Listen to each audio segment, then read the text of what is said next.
good day, everyone. I hope January has been good. I've been seeing lots of transactions coming in. In fact, very, very healthy. Lots of deal already in the first 3 days. Mm. First, second, third, everybody is like closing lots of deal. All right. I hope it is for you. If not, of course, work harder. I think it's a good year. Things are really rolling just fine. So today we are at the next session of our sales training provided by our DD, right? They themselves are doing very well in their sales as well as doing very well in their team building. So that's why we have this invited DD for the past many sessions to all come and share with you over the next 2 hours. And today we have Marvin. So I'm not sure if everyone know Marvin. I think everyone knows you lah, huh? Yep, yep. Maybe I take leave the introduction to more introductions to yourself later. But Marvin has been with us for many years in ERA and definitely a seasoned leader, a seasoned project DD, and also very much involved in I would say landed property scenes, huh?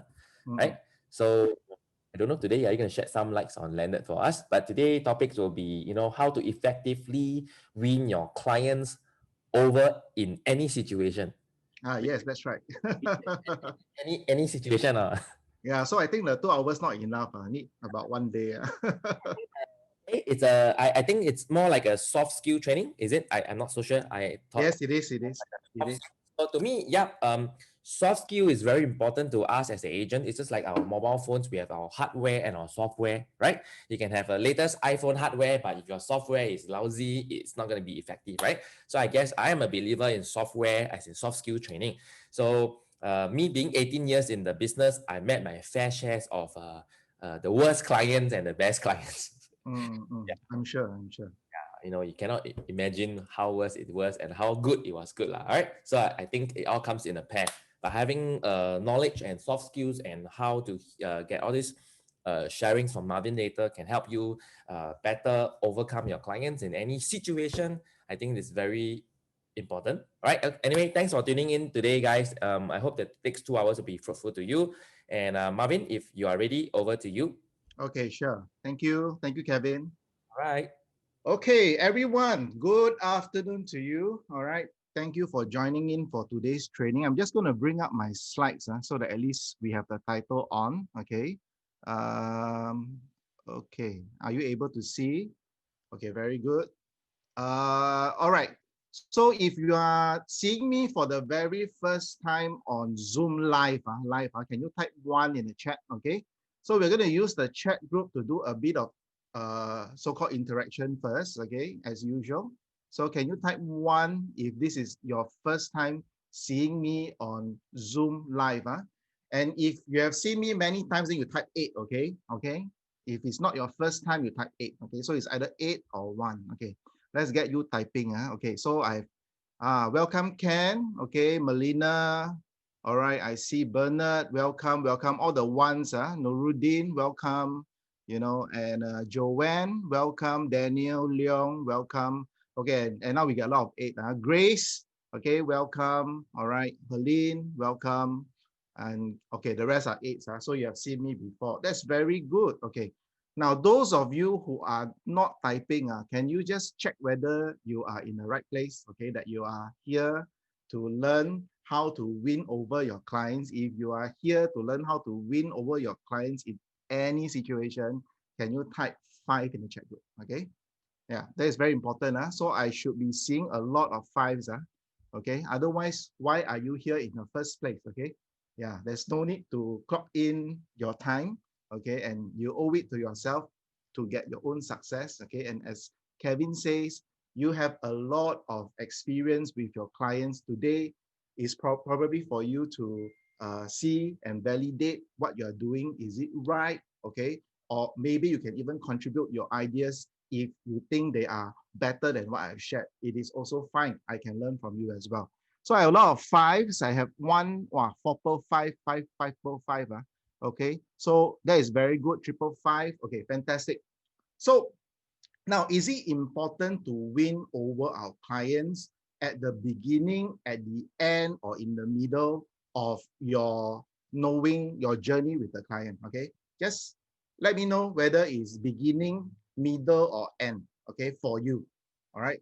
Some of you, your end goal is after 5 years, then you win them over. Some of you, you say, okay, never mind, give me 4 months, I'll win them over. Some of you want to win them over on the very first day. So which one is you? What are you looking at, guys? Okay, very important. Yeah, beginning and all the way. Wow, Jennifer, fantastic. Very tiring, you know. Yeah, it's like a marriage because beginning and all the way it's like a marriage. Okay, be careful. Jen Lim, okay, beginning. The rest of you don't want to win over your client, okay? Or you already won over your client. So you're here to contribute as a trainer as well. Hello. Hi. Not gonna type, okay? I just want to see who are with me. You know, as a person that's growing up, I was an educator for 13 years, okay? Some of you are my ex-colleague as well. So it doesn't matter, all right?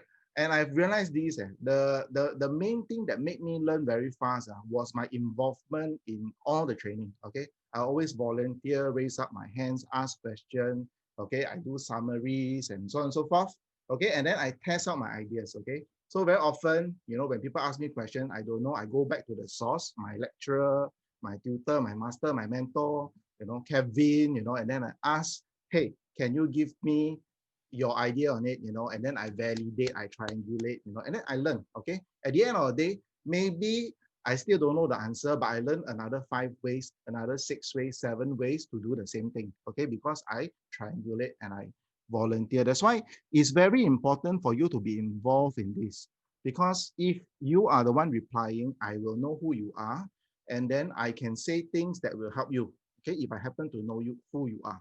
All right, so if you make me realize who you are, your presence, you are alive, same thing.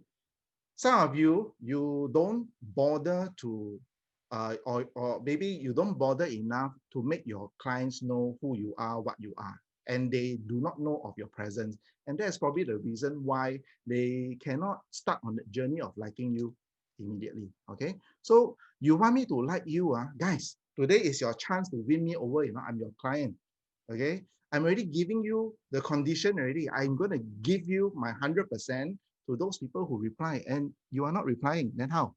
Okay, so beginning to the end and all the way, okay, a lot of marriage here, a lot of marriage, every step of the way.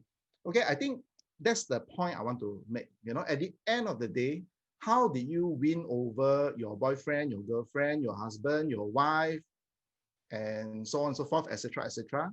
Okay, is because you had this intention too. Okay, it starts with this intention too. So those of you who have already given your statement that you want to start from the beginning, you want to start in the middle, want to start at the end, very good.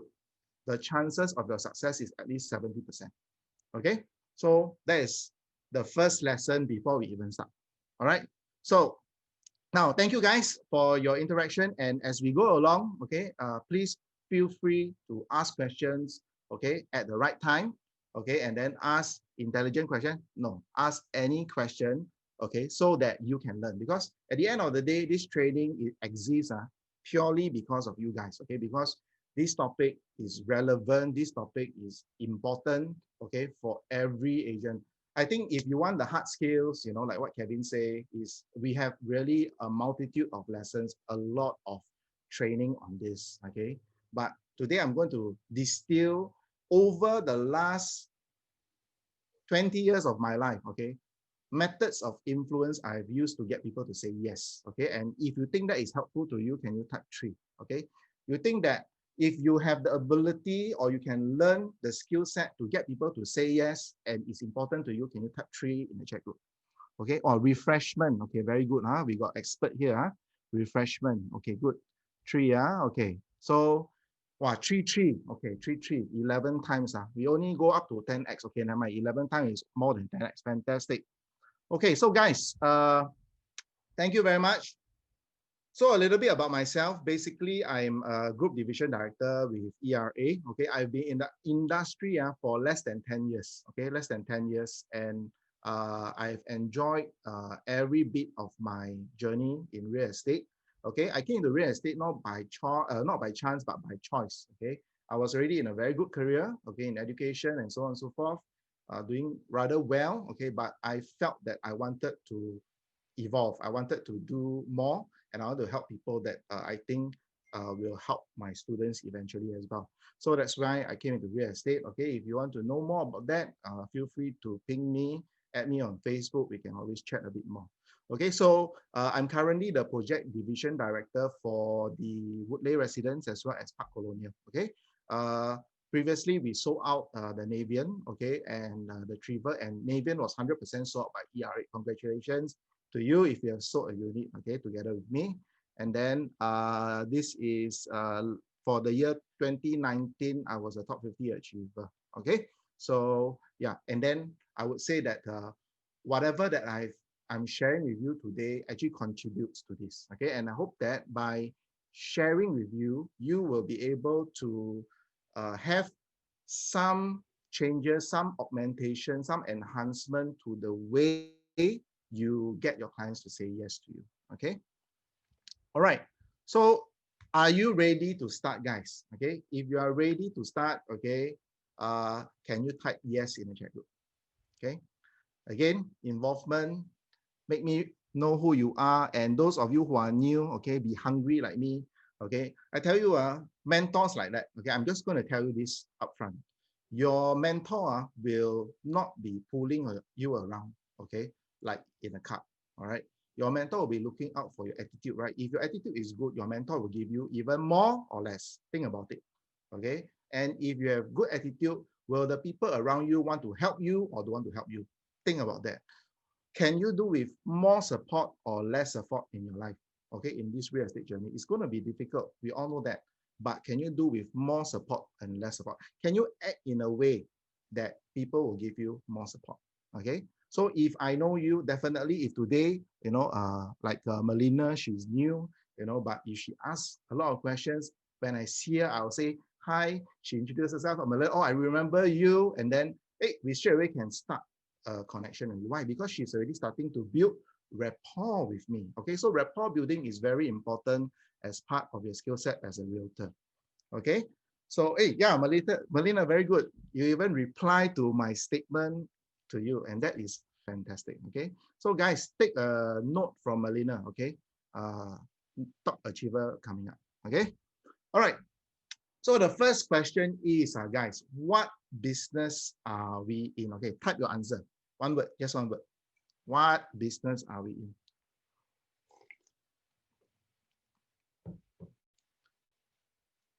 People business, okay? Service business, real estate, people business. Interesting, huh? Got people business here. People business. So we are dealing with people. We are dealing with real estate. Which is which, huh? People, real estate, people, real estate. What business are we in? And those who are not replying, is it because you're driving or something? Vincent, people, okay, okay, people business, huh?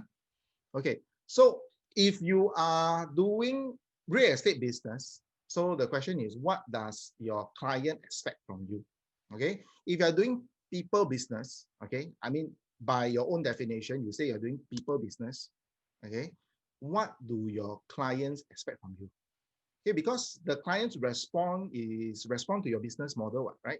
So if you are doing real estate business, they definitely come to you for things related to real estate. If you are doing business, then people will look for you, then people will look for you for things related to people-centeredness. And I saw a word, service commitment. Okay, so you're in a service commitment business. Okay, that sounds like marriage again. Okay, very good. All right, so the marriage is the strongest, is a selection process. Think about it. Out of so many people that you have met in your life, you marry one only. In other words, this person managed to get you to say yes, to say, I give you everything. Oh, I tell you, that's amazing, right? Actually, if we start to see influence as a courtship process, do you think it will be helpful to you? All right, fantastic. Arthur says trust. Okay, so in the trust business. So if trust is necessary, okay, if trust is your business, then what do your clients expect from you? Okay, so I want you to see that, based on our own definitions, the way we do things will be very different. Agree? Yeah. So most of us, okay, will come with this idea. Hey, hey Marvin, real estate sales, you put all the pictures of the, of all the buildings. Of course, we are in real estate. Okay, but of course, a lot of people come in real estate. They also know that, hey, there's this thing called recruitment. I want to join the best group in ERA because I want to recruit and help a lot of people to achieve success. That's why the people industry thing comes along as well. Okay, so fantastic. So if that's the case, what do your clients want from you? Okay, so of course, if that's the case, they definitely want you to give them real estate advice. They want real estate options. Okay, they want pricing strategies. Correct now. I look for you because I don't know the correct price. What? Okay, how much should I renew the unit for? How much should I sell the unit for? How much should I offer? They want pricing strategies. Okay, they want timeline. Okay, can you explain to me the timeline? I need to plan. I need to do something to have some concrete information from you so that I can move forward in my planning and my decision and my life. Okay, and then there's this thing called people. So service orientedness. Okay, so you need to uh, respond to their call. You need to answer their call. You need to give them advice. You need to be there for them. You need to do things for them. Some of you change light bulb for them. Okay, fantastic. All right. Now you buy birthday cakes for them. Now you give hampers. Okay, so service orientedness. Okay, sometimes they need you need to pick up their children. You also pick up their children from school. Okay, things like that. So that is service orientedness. Okay, but now I have a second question. Okay, now that you know that that is not the answer because I'm asking you a second question. What business are we really in? Okay, so do you realize in a certain sense, this question itself is me telling you, hey, you didn't get the right answer in the first place, but I didn't say those exact words. You understand? Okay, so we need to learn how to say no without or invalidating our clients without saying that they are wrong. Okay, so this is probably one way. All right, so I'm going to show you these are definitions that I've come up with, okay, based on my own and my associates' business. Okay, from what I see that they are doing. Okay, these are things that constitute our business. Okay, see whether you agree or not. Service, professional advice, intermediation. Okay, solve problems. Okay, between landlord, tenant, buyer, seller. Okay, so on and so forth. Advisory, give advices. Consultancy, communication. Okay, how often do you spend on your WhatsApp, on your WeChat, okay, on your Facebook today? Okay, communication has become a very, very big part of our business model. It used to be not so intensive, but it is very intensive. In fact, it is the bulk of our business right now, communication. Okay, why? Because information is so readily available. Client just asks you, send me more information, give me the analysis. Then they see another ad, then they ask you, send me, send me, send me. Suddenly you have to read up and you have to analyze a lot of things. You have to give it to them. Why? Because you're in the people business, you're in the advisory, you're at the consultancy business. Okay, marketing. Okay, now you have to go for our digital realtor boot camp. You have to go for project eminence and all that, But basically, when you learn all that, there will be a segment called marketing, teach you how to prospect, how to get new customers. Okay, negotiation. How do you negotiate? Okay, what are the techniques that you can use in negotiation? Okay, so there's this S word that some of you will be learning in time to come. Okay, that can help you to get owner to say yes and to get owner to give you higher commission, to get buyer to give you higher offers. Okay, so this S word, will be covered in our training. What it is, okay, can find out for any of your managers if you do not know already. Strategizing, education. You realize a lot of part of our interaction with our client is really to teach them about real estate, teach them about why real estate, teach them about the finance options, teach them how to grow their wealth. So a lot of education is involved. Okay, that's why we have all the seminars. So by getting our clients to attend seminars, okay, is a prospecting method. Okay, right now that we are using, okay, to reach out to more and more of our clients. A relationship manager, 2 levels, professionally, sometimes also help them to matchmake. Okay, so in the process, when you matchmake them, hello, one more house to be purchased. from you. Okay, so yeah, so relationship manager, counseling.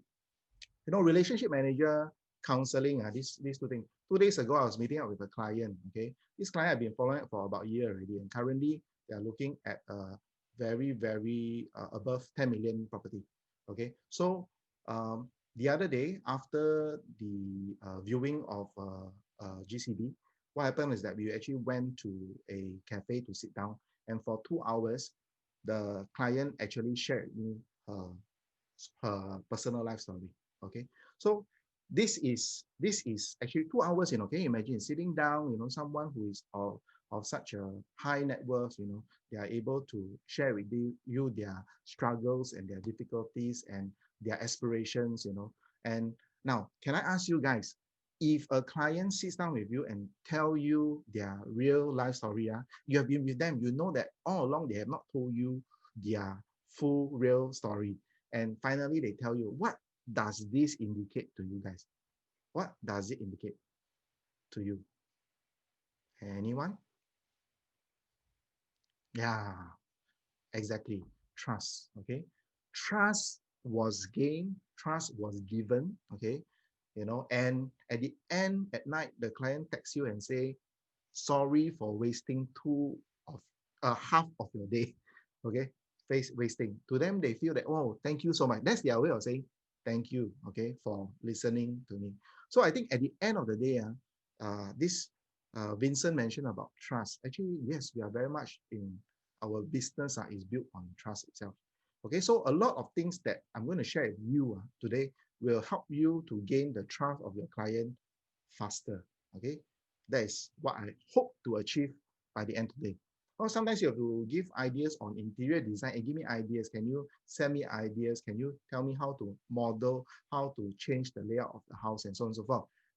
And then sometimes you have to entertain them, correct or not? You have to send them cute emojis. You have to send them videos that make them laugh, and then hopefully one day they can become your friends. Okay, or some of y'all, you only work on warm market, meaning to say they are already your friends, and then you're helping them. Okay, trust is already there. Okay, and these are the category of people.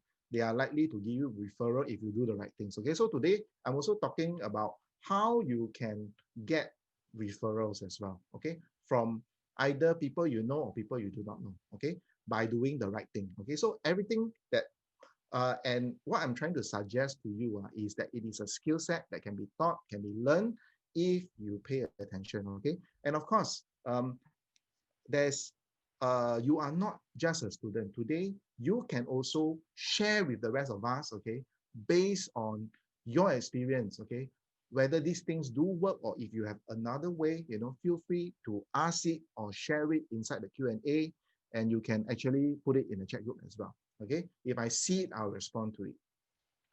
Okay, so this is our business. And if this is our business model, then what exactly do our clients want from us?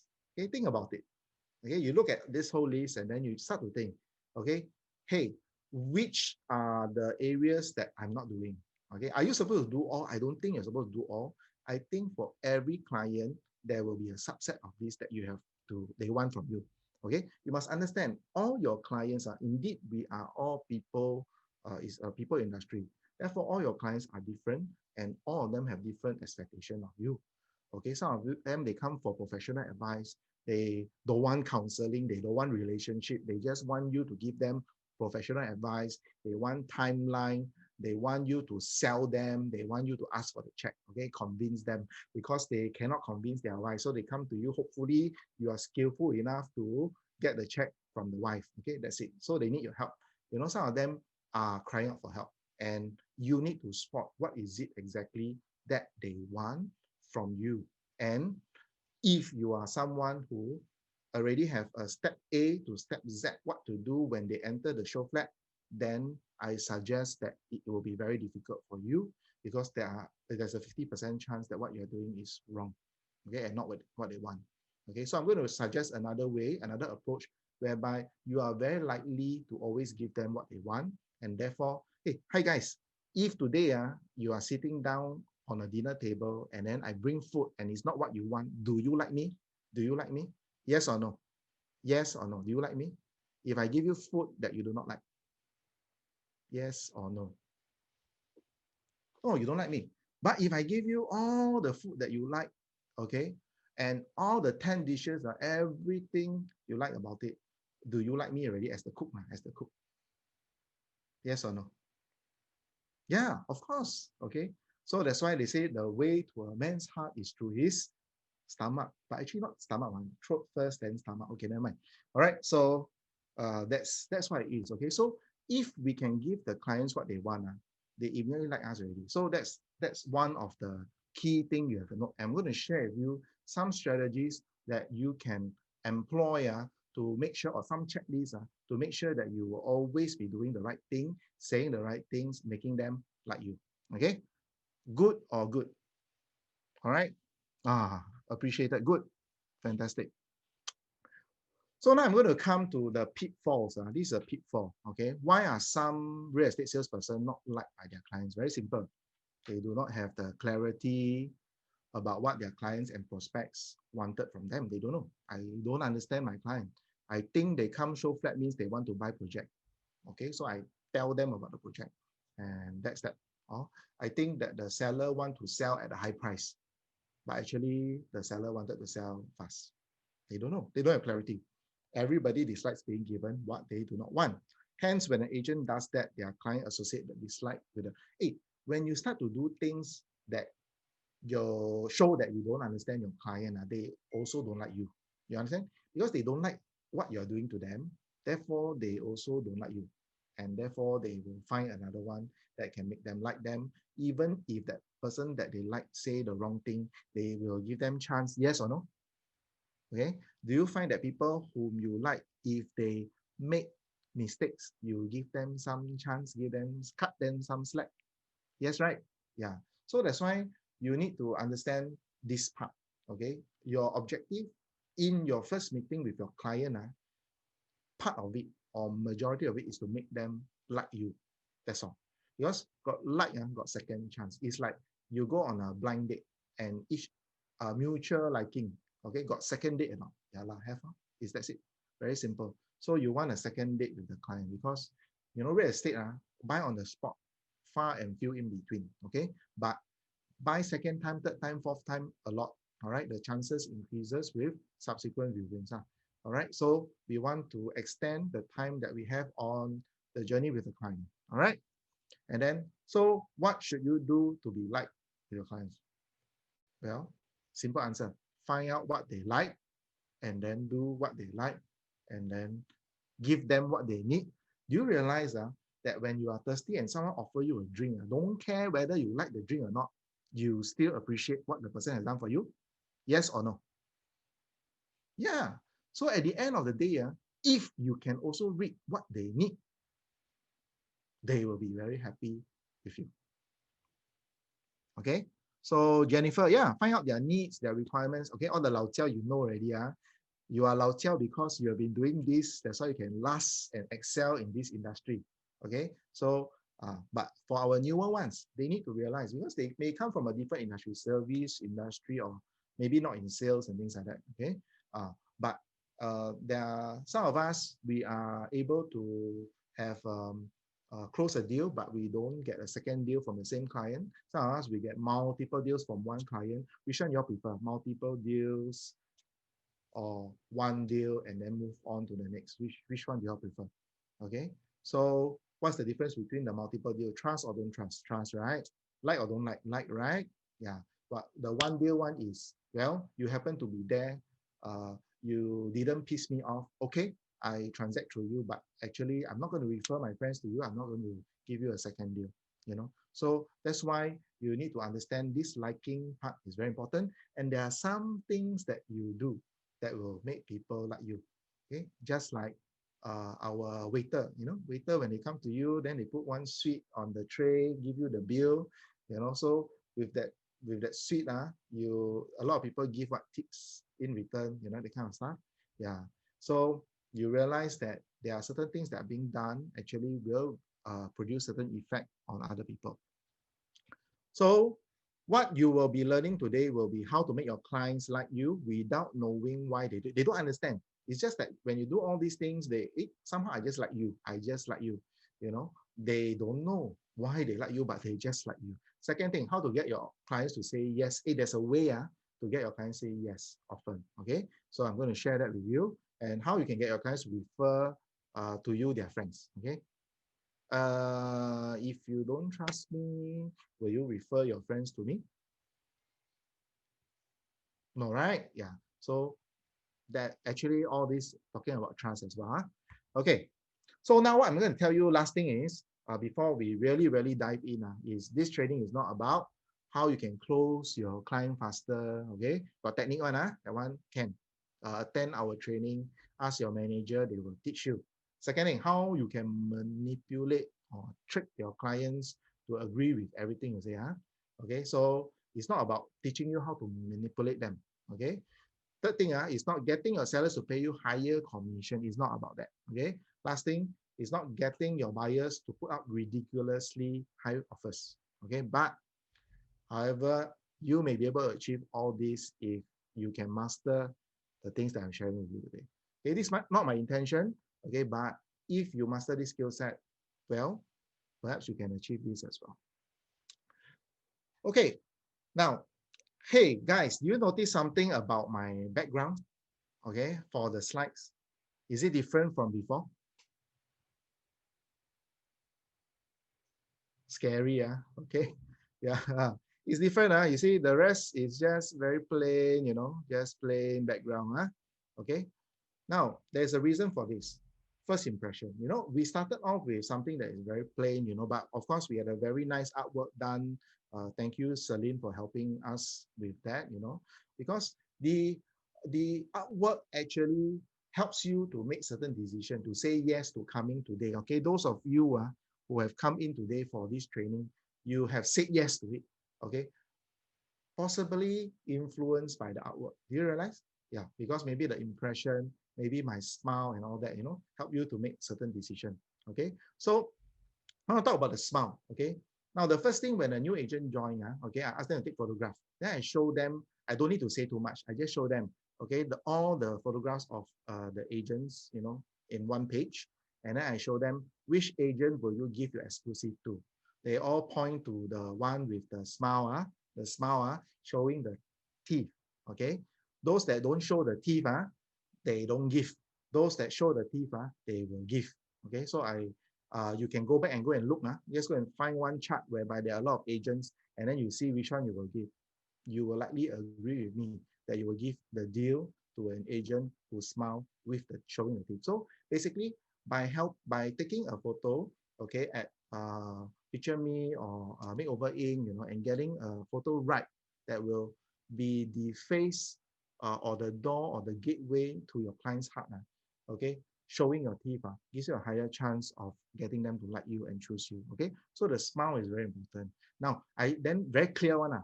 Whether you show teeth, don't show teeth versus never smile agent, will you give the deal to the agent? Okay, just think about it. All right. So the smile is very important. The dressing is very important. Okay. Now, this dressing is not a one kind of dressing kind of thing. Okay. Um, it really depends on who are you meeting. Okay, this is how I do it. I will depend on who. If I'm meeting someone for the very first time, okay, I will make an effort to dress up in a way that they will be impressed. That's all. Only the very first time. Okay. After that, I can wear things that I'm comfortable with. Why? Because at the end of the day, if today I go for speed dating, correct or not? And then I see 10 girls, 5 don't dress up, 5 dress up. Who would I be happy to talk with? Okay, just by this statement only. Definitely those who dress up, right? Then I will compare. Those who dress in the way I like, then I will give more. Right now. So now, how do I know whether you are a professional? I don't know what. There's nothing on you, no tattoo, no. You don't wear all your medals when you go out and see your client, right? How many of you do that? You put all your medals. I got 20 medals. And I stand there and go and meet the client. They think you sell one, this one, gila. Okay, so no, you cannot do that. But what they do is, well, successful people dress well.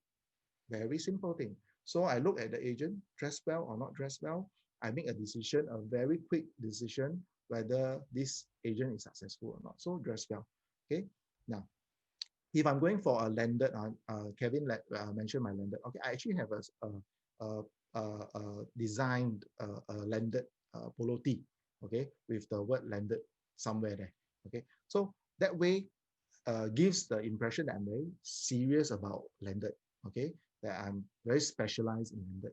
That's why I'm wearing a landed. Okay, and therefore, this actually helps the owner to actually adjust and to accept that he's talking to someone who is very professional and specialized. Okay, so the dressing, what I'm trying to tell you is, it's not about dressing well, it's about dressing to the point that you want to communicate. Okay, then of course the way you speak, speak fast, speak slow. Okay, if you want to make people decision, don't go too slow. If you want people to trust you, speak a bit slower. Okay, but one of the ways is try to match the talking speed of your client, because we always like people who are like us, right? If you are talking very fast, I'm talking very slow, guess what? You don't like me already straight away. You know, people who talk fast don't really like talking to me. Okay, because I keep elaborating, I keep explaining. Okay, those but those people who like explanations, they love talking to me. Okay, so the speed is like that. All right. So at the end of the day, you need to be aware of this. When your client is talking slowly, match them. They're talking fast, match them. Okay. The character. Okay, this is what I want you all to do. Okay, this is very important.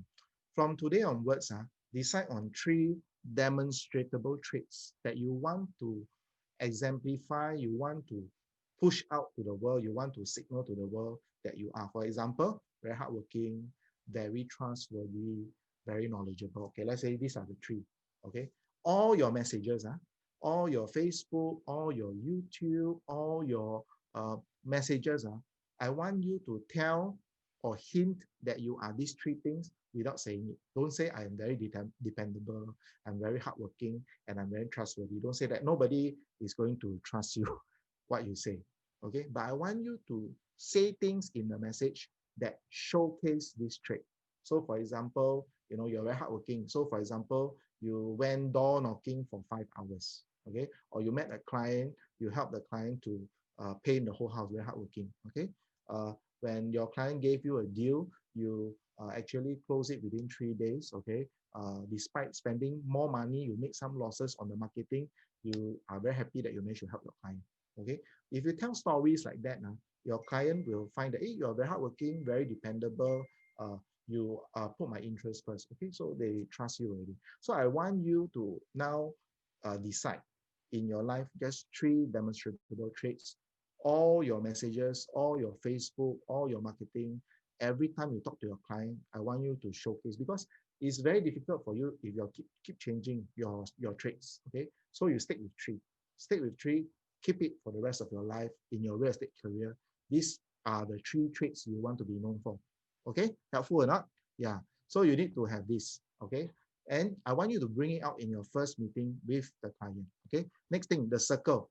Now, people of the same caliber will congregate together. Okay, so if you are rich, the rich like to congregate with the rich. Or if you are ultra poor, then you're outcast, then they will congregate. You realize we join, the sports group lah. Secondary school, we have the sports team lah, we have the nerds team lah, and so on and so forth.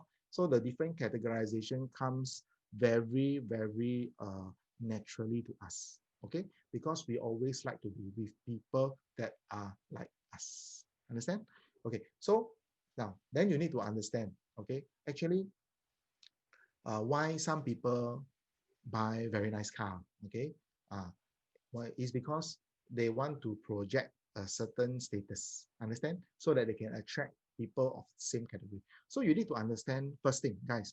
What are you doing? Okay, what are you doing? What business model do you have? Who are you targeting? And then you cater your branding exercise to your target group. Okay, that will help you to be more effective in the group that you're targeting. You understand? Everything also correct. You understand? But at the end of the day, you have a particular group, you're trying to score some points, then do the things that is necessary for them. Okay. For example, wear a tie if necessary. Okay, because they're all executives, maybe wear a tie. put on a very nice pen, or wear a polo tee. If they are all polo tee, can you imagine everybody wear polo tee? You're wearing shirt and tie. You are the odd one out. Nobody will like you. Okay, so think of your circle. Okay, your social, your client circle, and your family. Okay, so make the appropriate so-called adjustments. Okay, so that they can like you as well. Okay, and the very important thing, during your first impression, okay, with a referral, somebody referred to you, okay, so of course when somebody referred you to them, then the friend come and look for you, they already have certain expectation of you, right? Because the person who referred you to this person already told him some stories about how good you are and why they refer you, correct or not? So you have a certain reputation to upkeep, you have a certain reputation. And okay, if you don't know what kind of person you are, what kind of traits do you have, you don't know how to upkeep. That's why I want you to have the 3 demonstrable traits, because you will always be showcasing these traits, and therefore you can always be very consistent to everybody that you meet. All right, so try to find common ground. Okay, so what is finding common ground? Very simple. When I go to a new house, meeting a new owner for the first time, I'll go around the house to look for things to complement. Okay, look for things that we have in common. Okay, so for example, he plays carom, I play carom, I tell a story about carom during my JC days and so on and so forth. I say, got chance, maybe we can also get the game going as well. That sort of thing. You find common. Do you like people who are the same as you, who have the same habit? Do you know there's this thing called car clubs? Okay, those people who buy Merc, they like to hang around Merc people. Those who buy, McLaren, like to be with the McLaren people, yeah. But if you're a salesperson, you like to be all the very exotic car club, huh? Okay, so yeah, so find common ground. Okay, as often as possible, find common ground. If you see that they are using the same pen, hey, I also have the same thing. Find something that is common to make them like you. And then I want you to show your relevant track record. Okay, if you are talking to a landed owner, okay, then after that you can talk about landed. Just the other day, I was finalizing. Actually, it was yesterday. Just finalizing a rental. Okay, and then what happened was that the security walked past me, and I happened to know his name. Okay, and guess what? I said, hey, William, Happy New Year. And you know what? He said, wow, you know my name. How did you know that? When you notice people, you make them like you. Then he looked at me, oh, you Asian. Oh, then he saw my polo tee because I was wearing my landed polo tee. Hey, I got 2 terraces, and next time I look for you. Hey, security guard got 2 terrace house for sale. One in the east and one in the west. My goodness. Okay. Who would have thought, that the security guard will actually have hey, were you all surprised with that? I was also very surprised, but it has happened to me so often. Why? Because I've always been noticing people, and I've always been trying to make friends with people. And therefore, these things happen to me. When people feel that these people don't buy, they eventually buy from me. Why? Because I always notice them and I'm always aware of what they want. Okay. Then, of course, the gear. Okay. Sometimes to note how serious a person is, okay, we look at the gear. We look at things, because we can't monitor you for 100 days. We can't monitor you for 3 months. Okay, there's no way your client can do that. They only have that 5 or 10 seconds to make a decision about you. So there you are. Your first appointment for resale is, can I make an appointment to do a 3D video of your house? Wow. Then you bring your gear and you start setting it up and taking and things like that. That's the reason why I don't use the third party. Okay, it's because I wanted to interact, because that half an hour or so give me a lot of chance to get my client to like me. So I always utilize that, because that work, once it's done forever. It's going to give me, remember I told you, when you like somebody, even they make mistake, you are likely to give them more chances as well. Yeah, so the same thing. Okay. At the end of the day, if I can quickly get my client to like me, at the end of the day, I get more opportunities, more chances from them. Okay, so the gear does help. So sometimes do bring out your gear, bring along a 360 VR camera, bring your iPad, for presentation. Some people, they will, last time I used to bring along my, what you call it, the Mavic Pro, the drone, okay? And then I'll do a shoot as well, but nowadays cannot do already. Okay, so first impression, okay, guys, is this part helpful for you guys? Okay, is this part helpful for you? Do you realize how important it is to have all these things to help you to get a very good first impression with your client? Okay, if you agree, can you type 4? Mm. Yeah, actually, I already know what you're going to type, right? 4, right? I'm actually looking at who is typing. Okay, your clients, they are also the same thing. Sometimes they'll tell you that you call me. They want to see, will you call? Okay, understand? They are testing you. Okay, very good. So we are good to move on. Okay, if you have questions or anything, type it in the chat, or if not, you can put in the Q&A. Okay, the next thing is mirroring. Okay, today, unfortunately, I can't do mirroring because you are on the other side. I don't know what you're doing. I don't know what, but you realize I'm doing a lot of gesturing. Some of your clients, they will gesture when they talk. Okay, and then you like that, or you like that. Okay, you are doing not what they are doing. And do you think they like you? But wow, if he shift to the left, you also shift to the left, and then you look, and then he tap his feet, you also tap your feet. Okay, you may feel, hey guys, I'm not like that, so irritating. I really don't like people tapping their feet. Okay, but having said that, when you do that, you are the same as your client. Okay, he's vibrating at a certain frequency. You start to vibrate at a certain frequency. He say, this guy, the brain processes it subconsciously. This guy is the same as me. Hey, I like this guy. I like this guy. Or he likes me. Do you realize husband and wife, you can tell them one? You can tell them, you can tell who are husband and wife team. Okay, they always talk in the same way, speak at the same speed, they dress in the same way, they behave in a similar manner after a few years. Okay, those newlywed, maybe not yet, okay, but after a few years, after 10 years, 20 years, you'll find that they are quite vibrating at the same. Why? Because we always mirror people that we like. Okay, so have you realized, when you heard certain person speak like Kevin, the way he talk, yeah, then you try to emulate him, or your manager, the way he talk, you try to emulate. It's because you like a manager. If you don't like, you will never emulate. And that's why, a lot of us, we actually emulate our parents, okay, because we love them. We love them. All right. So mirroring is another technique, okay, which you can use it consciously. When you are meeting a client for the first time, okay, mirror. He sits slanted, you sit slanted. Okay. There's also the it's a type of non-verbal expression of interest. That means you're telling the other person, I'm interested in you. Okay. You lean forward, you lean forward. Okay. But yeah, anyway, not too close. Okay. So things that you can mirror will be speech. Okay. For example, the way he talk, the speed he's speaking. Okay. He tell joke, you tell joke. Okay, he's serious, you are serious. But also depends on this part calls a bit of professional intuition. Okay, how to actually address the situation. Sometimes you need to break the ice. Sometimes you need to break the defense. Okay, so that one is a separate idea. But generally, what I'm trying to say is that you can try to mirror their speech. You can try to mirror their behavior, and very dangerous.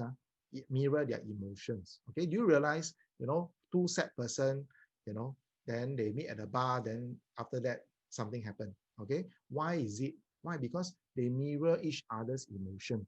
Okay, suddenly they feel they connect, and then there's intense liking, and then one thing leads to another, then one thing leads to another. Okay, so you have speech, behavior, emotions. People tend to like others who are like themselves. Okay, so try to mirror. If you know you're going to meet someone who's going to dress up, dress up. Okay, if you know that someone is going to drive, you also drive. Okay, that is going to be the mirroring effect that will make the person like you. You see, when the person like you, that's the objective, right? When somebody likes you, you will get more opportunities. You will get more referrals. You will get more favors from them as well.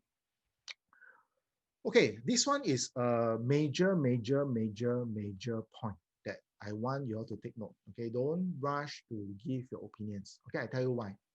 Okay, if I'm meeting you for the first time, no Rudin, okay, then I make a statement.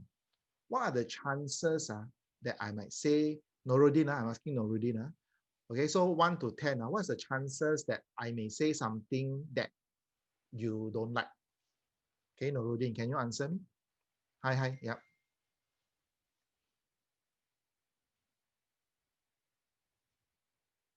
Oh, one, okay, maybe you think I'm very skillful, okay, but I can tell you, it could be I say that, wow, I tell you, for example, I give you an example, okay, the market is good. Now, if you happen to agree, good, we are okay, you know. If you happen to disagree, you don't like me already. You understand what I'm saying? If you happen to disagree, market is very bad. Okay, I don't know you enough. I don't know why you say, but when you say it didn't feel right with me, then therefore I don't like you anymore. Understand? So that's why if you are rushing to give your opinion, okay, for example, this food is very nice, okay, but the you are talking to is a maybe it's a big beef steak, okay, very nice, and you're talking to a Buddhist who doesn't like this or cannot accept this or eating of beef, for example, someone who cannot take beef, then you already are already not in your good books already, okay, because sometimes you may actually offend. Rather, we can ask them how they feel about the market. Of course, you can always ask them how they feel, and that's why I think you will be very successful in within. Okay. So the point I want to make is this: there's a very high chance of getting a yes but. Understand? Okay. When you are rushing to give your opinion, they may sort of agree with you, but they also may have a but. And when they have a but, it means that you are wrong and they disagree with you. Understand? So what you don't want is a yes but what you want is a yes and yes. Understand? You want them to agree. You want people to agree with you. You want your client to agree with you, and therefore you only have one chance to say the right thing. Okay. So if you're wrong at the onset, your client might not give you a chance to recover it, and that happens to a lot of agents. Really, I've seen it happen so many times. Okay, and you go to the house, and then you say the house is worth a certain price. Wow, so fast give the opinion already. Okay, and guess what? You are out the game. No matter what you say for the rest of that 2 hours, they will not engage you. Okay, or for example, commission. Okay, 1%. That's what they offer. And you spend your whole time trying to convince them 2%, and you're out the game. No matter what you say, it is wrong already. Okay, so don't be too quick. More haste, less speed. And Noradin has answered correctly. I think you should ask the client how he feel about the market instead. You're right. And that's where I'm coming to. Exactly. Okay, this is a technique that I repeatedly use in all my training. Okay, if you have attended different training that I have gone through, I always ask, I always listen, and then I always learn to ask better. Okay, why? Very simple. Um, why do we ask question? When we ask, do we know the client's position? For example, how do you think the market is? The client will say, like what Nuruddin say, the client will say, oh, the market is very good, or the market is very bad, or the market is so-so. Okay, if you want your client to agree with you, should you disagree with them or agree with them? Okay, let's test everybody. This is not for Nuruddin, for all. So you want the client to agree with you, okay? Should you first agree or disagree with them? Daniel, agree, agree, good. Melina, agree, agree, You, yeah. You know why you all get the answer now? Very simple. Do you all like people who disagree with you? Yeah, no, definitely no, right? Yeah, you definitely don't like people who disagree with you. You want people. So in other words, the first thing you need to do is agree with your client. Yeah, market. So, or if let's say that you don't want to agree so fast, what can you do? You can ask a second question. You can ask clarifying question. Okay, you can ask, for example, ask a better question, because it's still dangerous for you to give your comment. You say market is not good. You still don't know why. Why do you feel so? Can you ask why? Why do you feel that the market is not right, not good? Okay. Okay. Now the client tell you 10 reasons why he feel the market is no good. Still, can you give your opinion at this point? Yes or no? You have your own opinion, market good, market bad. Okay, you have your own opinion. So can, some say can. Anybody say cannot? Agnes, brave one. The rest don't dare to answer, right? You all trying to listen to the answer first, right? Okay. Yeah. You know, actually, maybe can, maybe cannot. Okay, it really depends what the buyer or seller, the person you're going to, is whether it's a buyer or seller. If the market is good, okay, market is good, okay, and he is a seller, will he want to sell now? And will he want to sell at low price? Not really. Understand? So, definitely, if it's a buyer, you must say market good. If it's a seller, you must say market bad. Then you can get them to sell or you can get them to buy. So you need to also adjust. So I will reserve my comment, I will listen, and I'll find the correct opportunity to actually say the right thing so that I can get them to do the thing that I want them to do. Remember, the whole objective is to get them to say yes to the end objective. Okay. If they come to you at the project show flat, is to buy. Okay. And you tell them market is bad, do you think they will buy?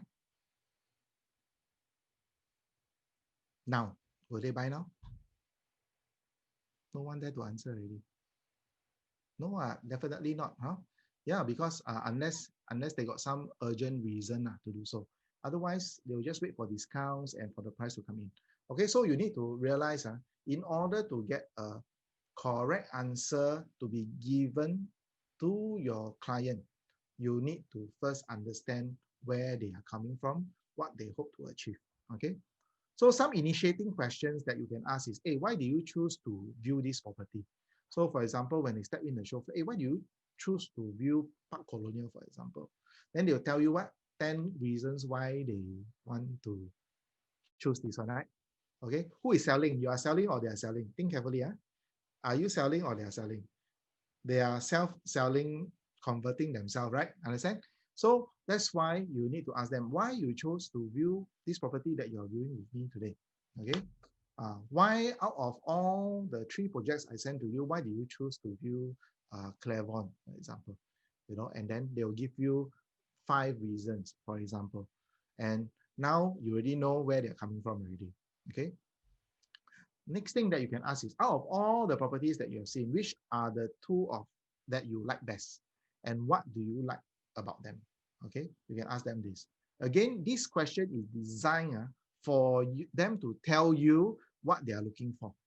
Okay, and when they tell you already, of course, when you start telling people about someone you like, you'll be very fast, you'll be very fluent, very fluid, and you will just say everything because you like it so much, right? So from his response or her response, you'll be able to feel how much they like the project, okay?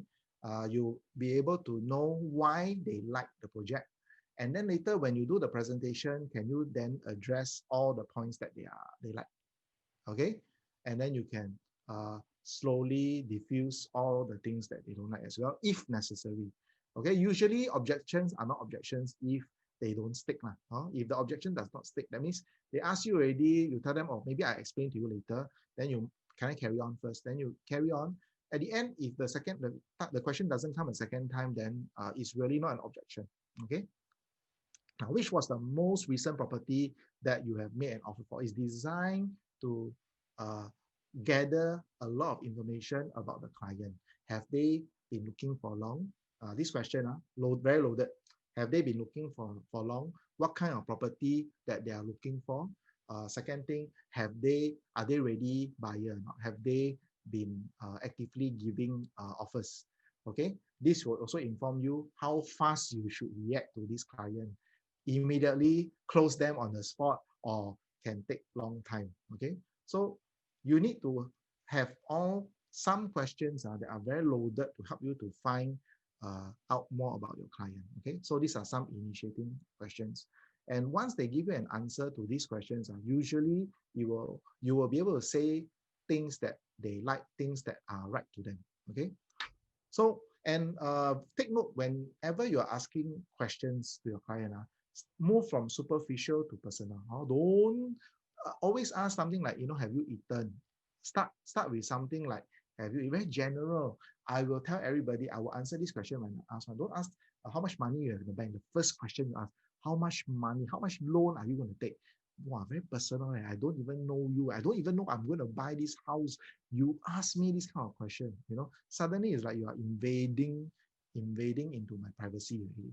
So you need to understand that in order for people to like you, they need to be comfortable with you.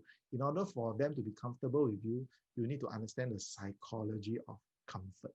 Okay, so you need to move from superficial to personal questions. Okay, you need to move for questions that they can readily answer anybody that asks them, to questions they will only ask if it is necessary, if it was a necessary question.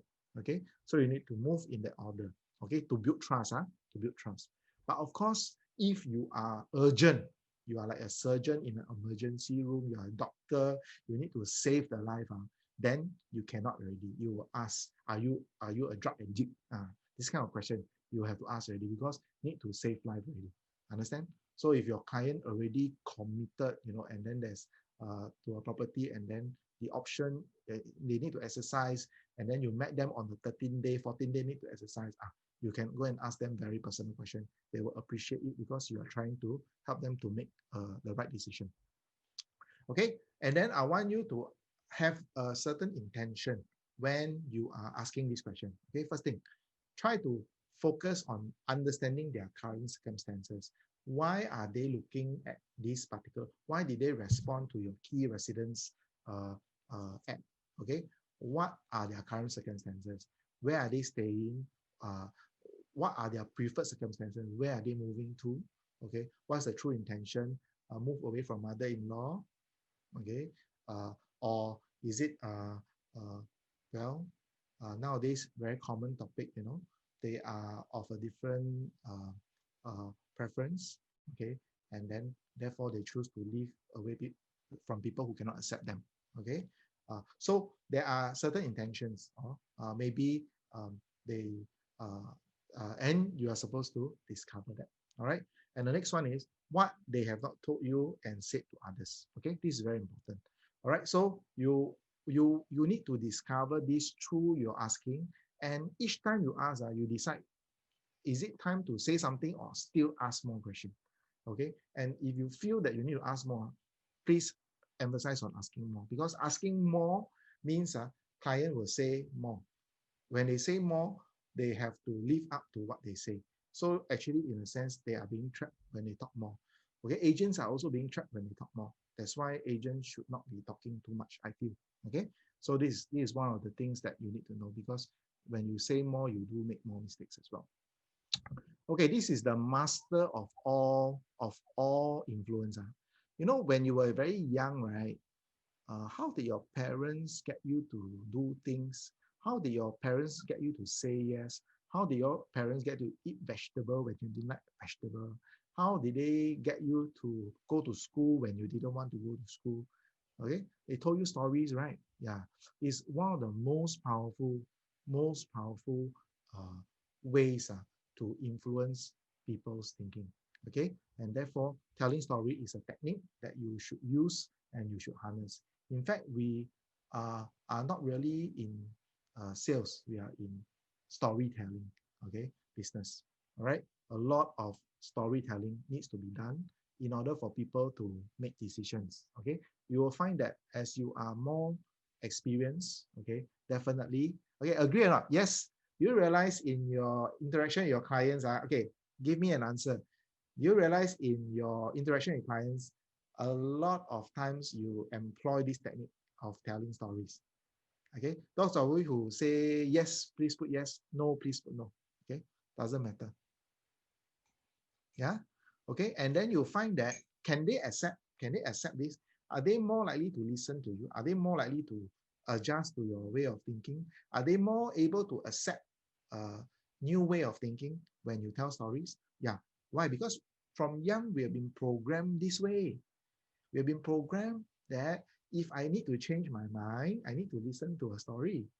Then the story can give me a certain logic system for me to accept a change. You understand what I'm saying? So storytelling is a very powerful tool that you should employ. If they are meeting you for the first time, okay, you can talk about stories of a lot of refer clients. Okay, that means yesterday I was just showing a client who was referred to by a friend who did this, blah blah blah, and then this is what I did for them, and they managed to get this. They're very happy, and they gave me this review, and then you show your review. Okay, so now what was I trying to front load with that story? Okay, that people do give me referrals. Okay, in other words, you can also consider giving referrals, but you didn't ask for the referrals, but somehow that idea was already planted in your mind. Okay, even if I don't buy anything from Marvin, but because he has been so nice, blah blah blah, maybe I can refer my friends to him. Can you see the power of telling stories now? Okay, it is the magic ingredient of making people like you, and all con men and con women, okay, use this technique. Correct? Yes or no? Hey, no answer. Yes or no? Con men use telling story. Yes or no?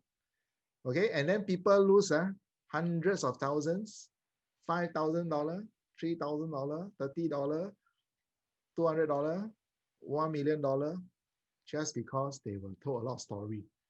Okay, yeah, that's all. So if you realize that this is the ultimate technique to actually get people to throw away $1 million, right? Readily, okay, then you will know it's a very, very powerful technique. All right.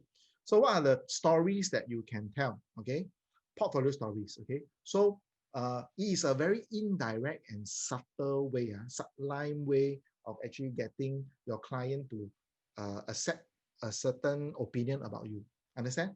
It's about you. Okay, so portfolio stories. So portfolio stories are stories about your what. Okay, for example, for me, I'm a GDD and things like that. How I actually took very short time to achieve this title. Okay, portfolio story. Skill set validation stories. Okay, how I negotiated for my client, and somebody recently just got uh, um, sold at the cash or over valuation of 30,000. Skill set. So I'm talking to a seller, potential seller. My skill set is I can get above valuation. Skill set validation stories. Common ground stories. Hey, that time I went to Japan, I realized the house a lot of Japanese stuff. Okay, now for example, when I'm selling this Woodley residences, they have the onsen, right? I always talk about my 30-day trip to Japan. Okay, initially it was 2 weeks, I extend to 30 days. Okay, that kind of thing. Then I explain to them this thing about onsen, why I love it so much. Every day I was going for onsen. So common ground stories. Okay, if you see that they have been to Japan, you make connections with them, finding common ground. Character trait stories, meaning again, remember the 3 character traits. Okay, so hardworking, trustable, and knowledgeable, for example. Then you need to tell stories that actually reinforce these 3 things about you. And then stories are easier for people to understand, relate to, and accept. Okay, so even for the Bible, Jesus, he told stories to the lay people. Okay, make them like him, accept him. Understand? So this is very important. He spoke in parables. So telling stories is very, very important. Okay, the next technique is called making the invisible visible. Okay, guys, do you all think I put a lot? Wow, Isaac, we need to be the conman. No, this training is not about being con man. Okay, but you have the ability now. Okay. Now I'm going to ask you a question, guys. Do you think I put in a lot of time to prepare this training? Yes or no? Just give me two answers. Yes or no? Be real. Be real.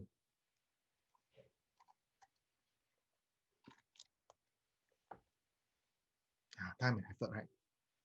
Hey, question is long time to do can it be seen or not? Can it be seen or not? So for example, you put in a lot of effort to sell your client's house, and then you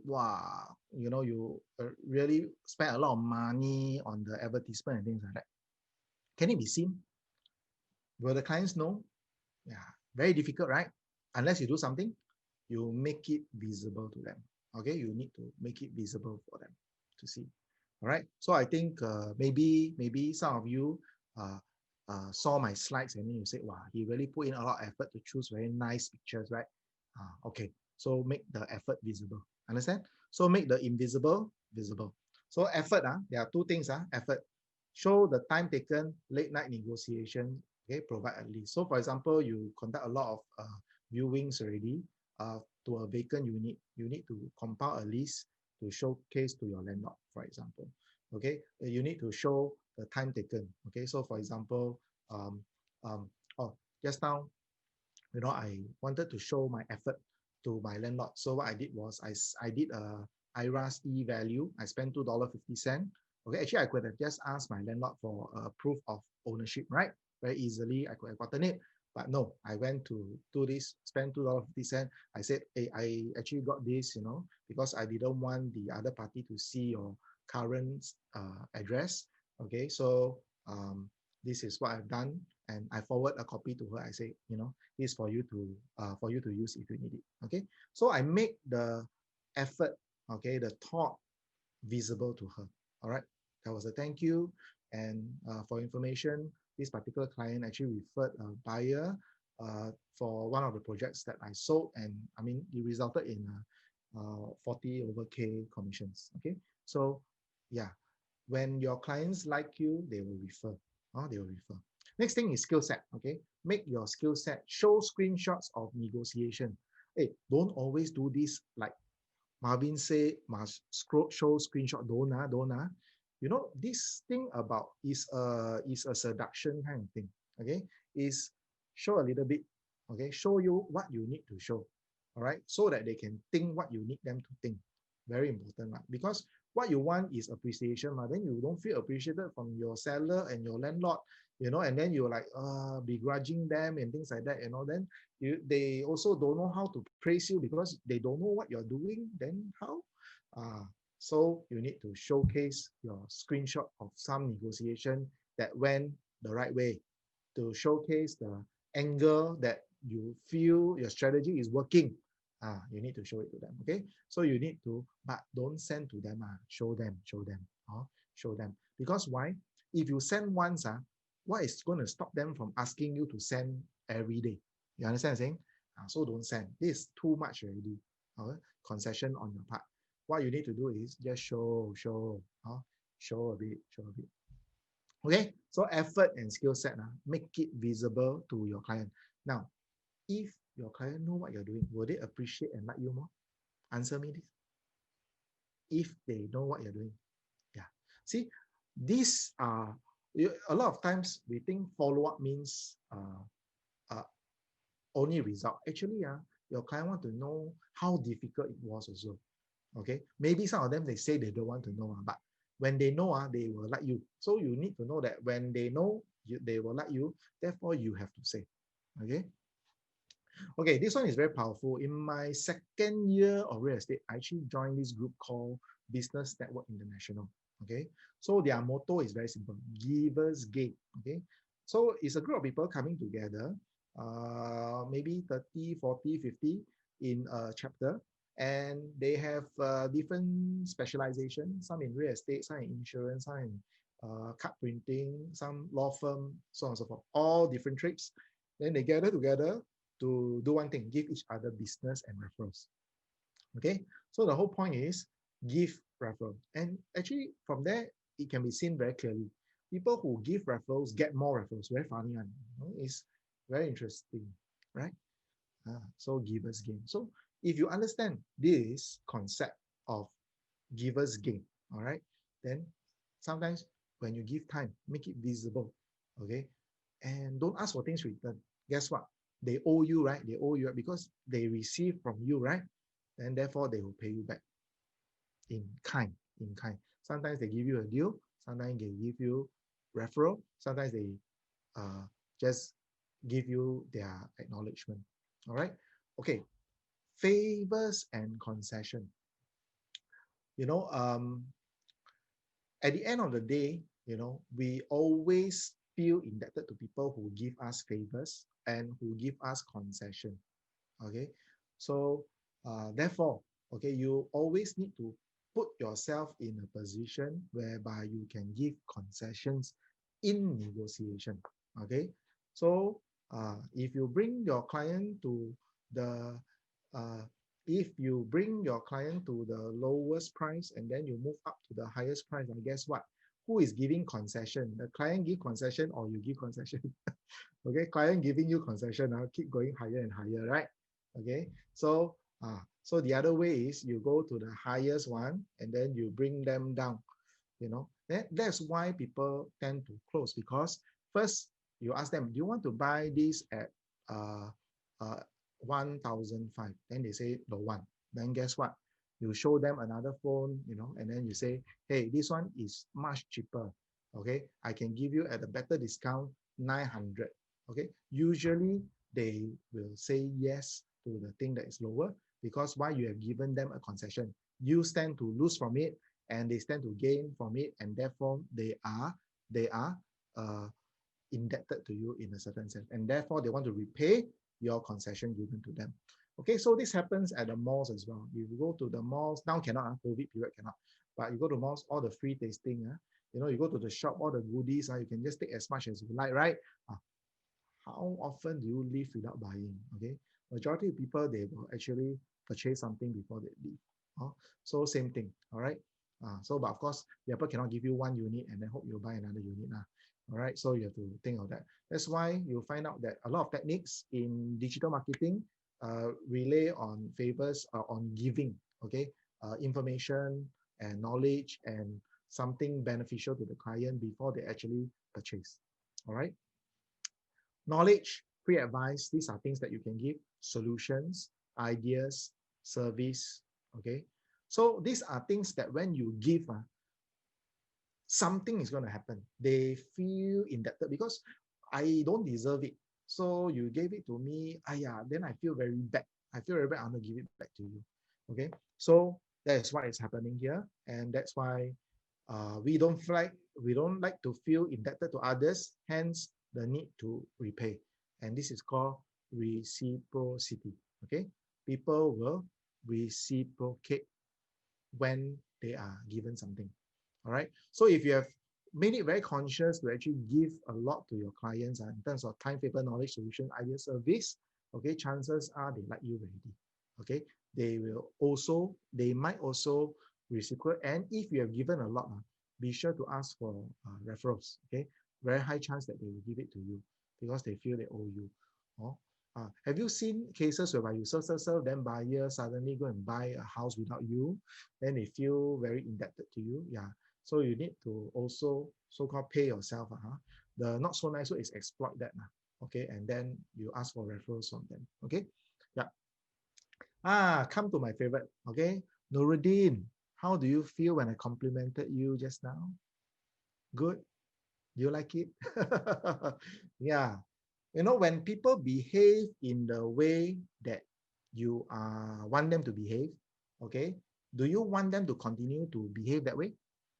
Yeah, if yes, right, then the best mechanism is called compliment or praises.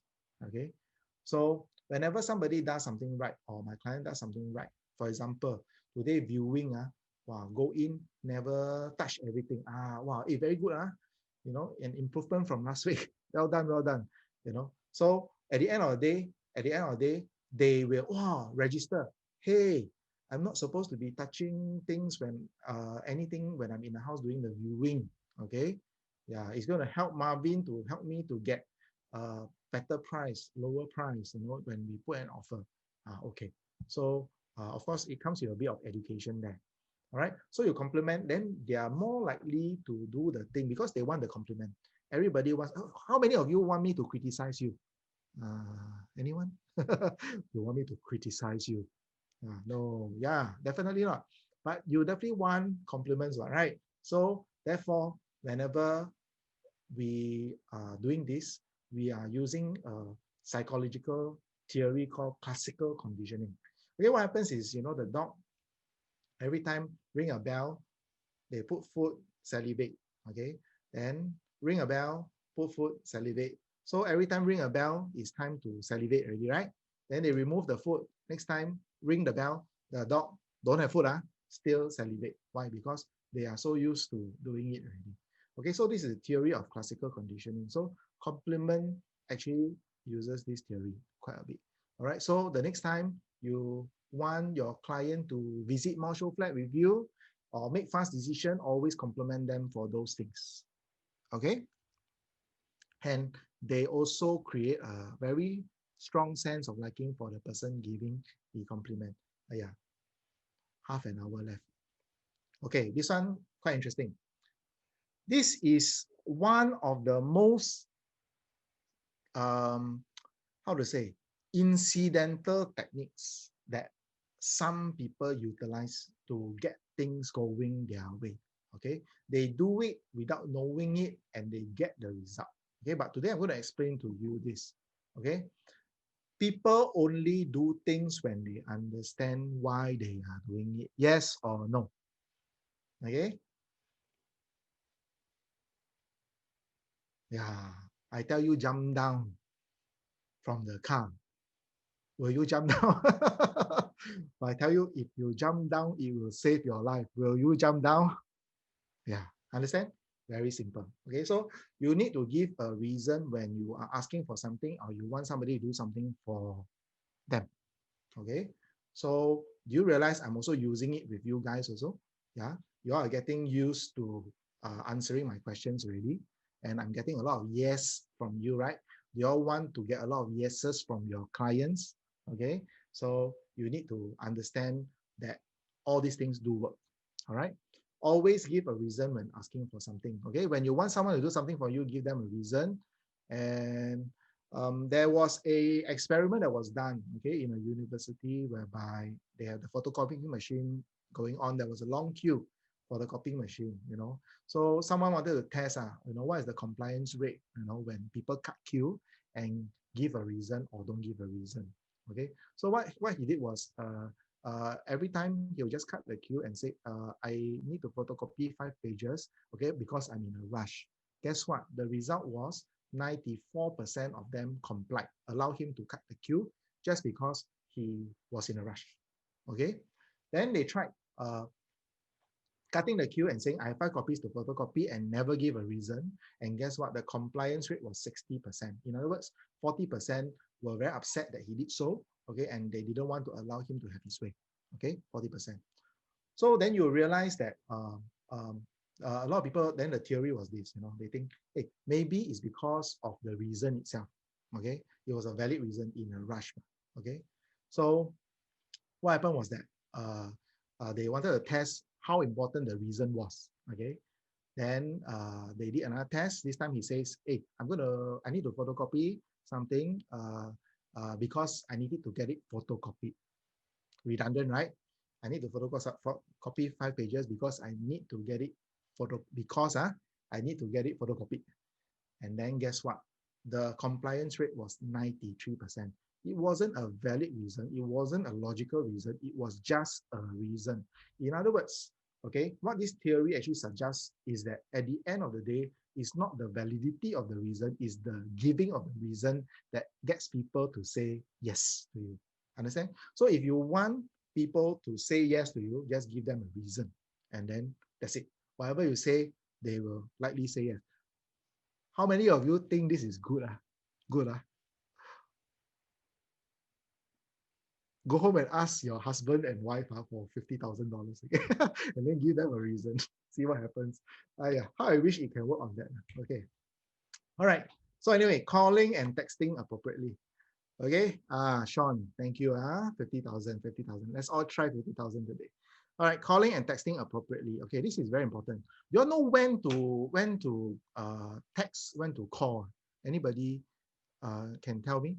Do you all think, or you can call anytime and text anytime? Put your own answer in the chat. Okay. A bit of interaction.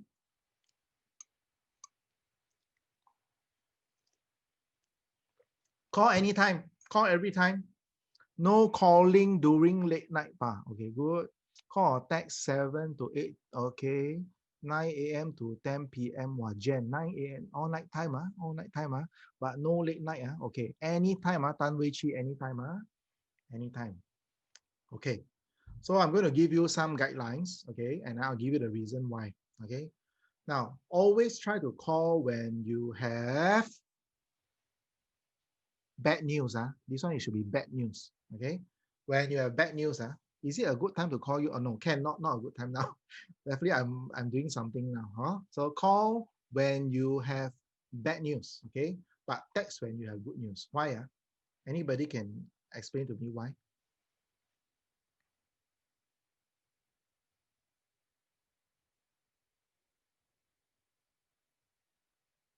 No one. Urgency, create the urgency. Okay, urgency is not the main thing. Okay, now if you leave a bad news on the text, how many of you read your text many times? But every day you're reminding yourself of the negative thing, the bad thing that has happened. Okay, but when bad things happen, what do you want to achieve? When bad things happen, what do you want to achieve? You want consolation and assurances, right? How to give consolation and assurances on the phone? Through text. You need to hear the voice, hear the tone, the assurances. That's why always call when you have bad news and always text when good news. Why? Good news, you want them to forward the message. You want them to screenshot and send to everybody. Correct or not? Yeah. So always call when you have good news, bad news, okay, and then text when you have good news. This how I always do it. Okay, I always think good news or bad news. Okay, call or text. Okay. Now give bad news in the morning. Hey, got question. How to, if the client want you to text them and it's bad news, how?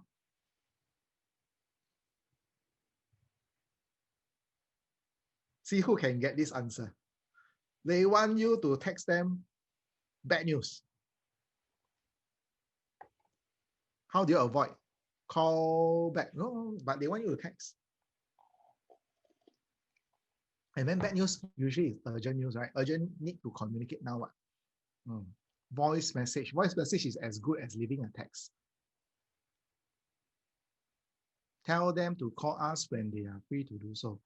But they want you to text. And you don't text means you are disobeying them, you are disagreeing with them, and then therefore they don't like you. Just text. No, still don't text. Okay. Now I'm going to share you. Okay. Very simple. Get in a car and then call from the car. Say you are driving. That's all. Okay. So sometimes, even though I'm not in the car, I will go and get in the car and drive around just to tell bad news. Okay. All right. Yes, good idea, definitely. So when you're in a car, you can't text. It's illegal. It's definitely illegal, and therefore it is reasonable. Therefore, you can use the last technique, which is give a reason when you want them to do something. Okay, yeah, which is the reason. The reason is you are driving, so you can text. Okay, all right. Next thing, when do you give bad news? Don't give bad news at night. Always give bad news in the morning, in the daytime, but not at night. Why?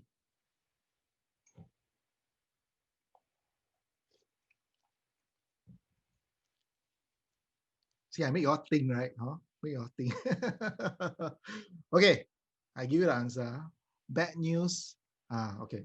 I can tell you, you all know when you are studying, right, in secondary school, they always put the maths lesson in the morning and then all the art lesson in the afternoon, later at the day, right? Yeah. Why? Because we are always very logical in the morning and then very emotional at the night, closer to the night. Okay? So when it's bad news, you want you want them to be emotional or logical. Bad news, huh? Logical. So you call them in the morning. Okay? Good news always give at night. Okay, before they sleep, oh, they keep thinking, good dreams, hey, at night you give bad news, they have nightmare, tomorrow they cannot go to work, tell you, because of all right, so please give the good news at night and then the bad news in the morning. Can? Logical or not? Okay, if you do this, I think your client will like you. Quite unlikely you get it wrong already. All right, good hormone sleep pattern, exactly, routine, fantastic. Okay, now, always give bad news when you know they are alone. Understand? Always give bad news when they're alone. You know why? Imagine they're having dinner, 10 people there, bad news. Then his face changed. The other 9 people ask him, why your face changed? Then all the 9 people know, Nuruddin gave me bad news. That's it. 10 people will not look for Nuruddin already. Understand? Okay. So make sure they are physically alone. Hey, are you alone right now? Okay. Is it okay for me to check? If you're not alone, I'll give you a call later. All right. So give bad news when they are physically alone, but give good news when they are with everybody. Chinese New Year, all the good news you give. Understand or not? Or your Hari Raya, all the good news you give. Okay. When they're in church, all the good news you give. Okay. Why? Because when they are so happy, everybody, hey, why? What happened to you? And then he helped you to refer to 10 people. Can? Okay. So this is a technique that you can use. And I call it calling and texting appropriately. Okay. Now, how many, can you give me the power rating for this technique? Okay. 1 to 10. What is the power rating to you? How useful is it? You think it is? 10. Anybody want 11? Wow, fantastic. Okay. All the Lao Jiao all never answer. Lao Jiao. Got Lao Jiao, Gavin answer already. Yeah, exactly. You all know that this is just so minor, but if you do it, it work for you, in your favor, and you definitely want everything to work for you in your favor. Okay, by doing everything bit by bit, you'll find that wow, the whole situation, environment, everything conspire towards the client liking you. Okay, and that's what I hope to achieve for everyone of you. Okay, this one is very simple. It's used by all speakers. Okay, keep asking questions where the answer is yes. Okay, so very simple. Have you eaten? Please don't 4 o'clock ask have you eaten. They will ask you back. They will say of course lah. Now so late already. Don't of course after lunch you ask have you eaten. After breakfast have you eaten. After dinner have you eaten. That's fine. Okay, ask them questions. Do you live around here? Usually people who come to show flat, they always live nearby most of the time. So this is quite a safe question, but even if it is a no, it's a very early no. Early no meaning you meet them, they answer no, it's still okay. Okay, but what you want is a series of yes, because it has a reason. Later I explain to you. Think you all can get it. Do you like this area? They don't like why they come and see this show flat. Understand? They don't like why they agree to go and view this unit. Surely they like this area. Do you like this area? What do you like about this area? Okay. Would you like to live next to an MRT station? Come on, who will say no? We all know that MRT station will increase the price. They have been looking for MRT, they cannot find. Finally, you found them one. Of course, the answer is yes. Do you agree that having a large tenant pool makes for better investment? Ask yes question. They have to answer yes one. Who in their right mind will say large tenant pool cannot is a lousy investment? Agree? It's a yes. Okay. Then you can ask, you can do tie down questioning. Do you agree that by staying near this school, it will be easier for your child to actually access it? The answer is yes. Okay. So fair enough. Yeah. Then now, when people keep saying yes, okay, their body change already. The chemical reaction is happening. for you already. They find that they like you because they have been saying yes to you a lot. Understand? They find that they've been saying yes to you a lot. They've been making concessions. They've been agreeing with you. And then finally, when you ask them for the check, they say yes. And then congratulations. Okay, please remember to buy Marvin one Starbucks. Okay, if you use this technique. Huh? All right, so keep asking questions that where the answer is yes. Okay, I've seen agents do it differently. Huh? They ask questions where the answer is always no one. Oh, no, no, no, no, no. Some yes here and there, but no, no, no, no, no. In the end, the check is no because they are getting used to saying no to you already. Okay, yeah. Okay, so this is also another technique. Okay, and this one is very powerful. Okay, this technique allow you to make people to do something that they are maybe uncomfortable doing. How many of you want to get people to do things that they are uncomfortable doing? Rachel, good. Rachel, good. You will do it next time. Good. How many of you want to get people to do things that they are uncomfortable doing in the first place? Anyone? No one? Okay, then we skip this one. We skip this one. Okay. Hello? Really nobody? Oh, interesting. Okay, nobody wants to be the first fool. This is the technique. So let's say I share with you. Last time we were doing this project called Park Rivera. Okay, Park Rivera. So it was the very first project in that whole area. Now got Twin View lah, Whistler Grand lah. So it was the very first one. Okay, so nothing there. The existing projects are all like, you know, the older resale condos and things like that. So, you know, some people, they don't want to make a mistake. You know, they want, go and tell people they go to this place whereby the birds don't lay eggs on, you know. So guess what happened? They don't want to go down, okay, to have a look. All right. Worse still, you say, oh, you want to do a, I'm going to do a on-site presentation. Would you like to come down? Okay. Now, usually, what's the reaction? No, or maybe they say, who else is going? Correct or not? They may ask this kind of question. Okay. Why is that so? Very simple. They don't want to make a mistake.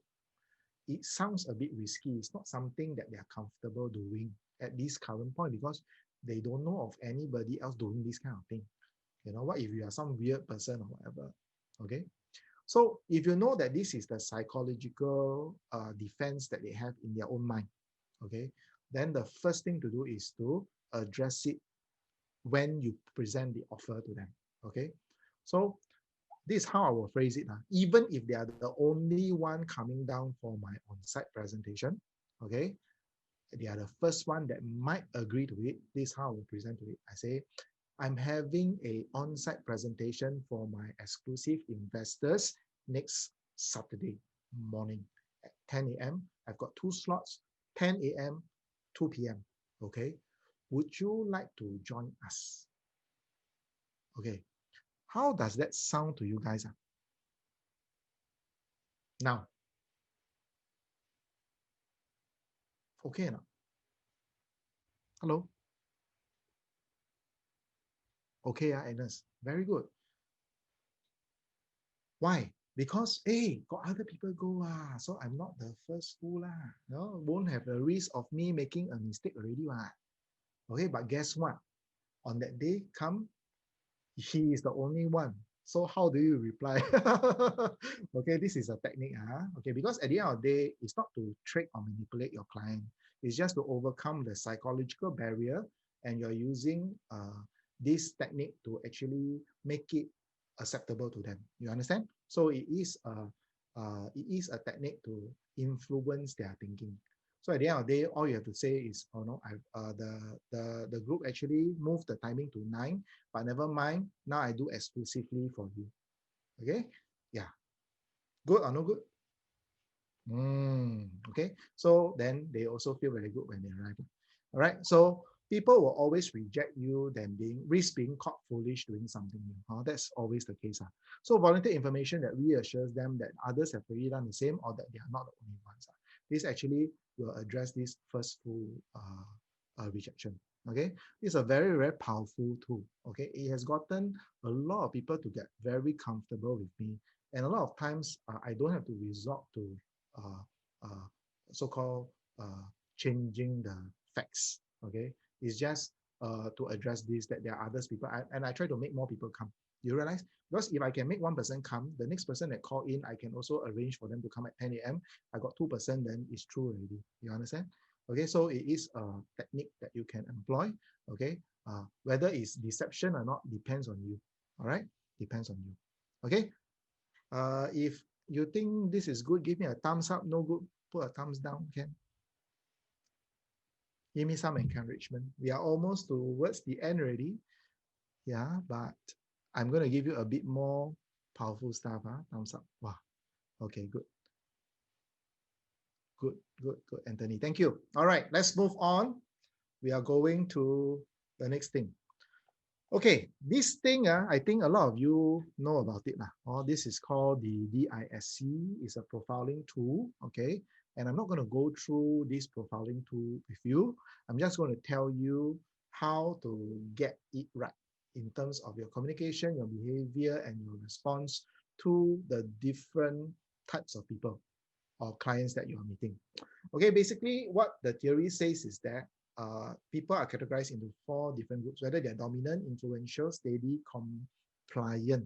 Okay, so these are the traits of the dominant on over here. These are the traits, okay, and these are the traits of influential people, traits of steady people, compliant. Okay, but I'm going to give you the key because you don't need to understand this. You just need to remember what Marvin say, then it's enough already. Okay, all right, but of course you know more will be better lah. But if you remember what I say, will be good enough. Okay, can I go and say what I want to say now? Okay, so when you are meeting your client, you talk to them, you will have an opportunity to ask a lot of questions, interact with them, say things, and have a conversation. And in maybe 5 to 10 minutes time, you will be able to size them up into one of these 4 categories.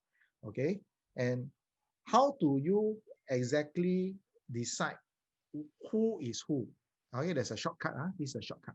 I'm going to show the shortcut. Okay, dominant people, they only focus on problems. Okay, I'm going to give you 4 P's. Dominant people focus on problems. Influential people focus on people.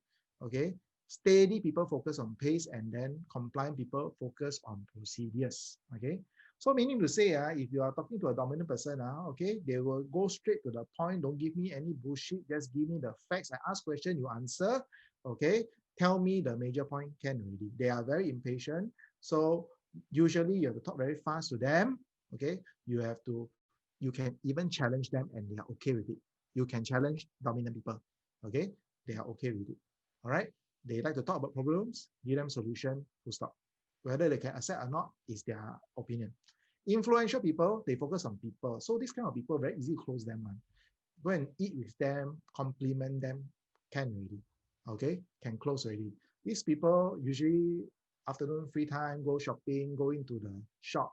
Then the what call that, they're usually with their girlfriend, boyfriend, or whatever it is, and then the salesperson come along and say, oh, it looks very nice on you. Wow, so happy already.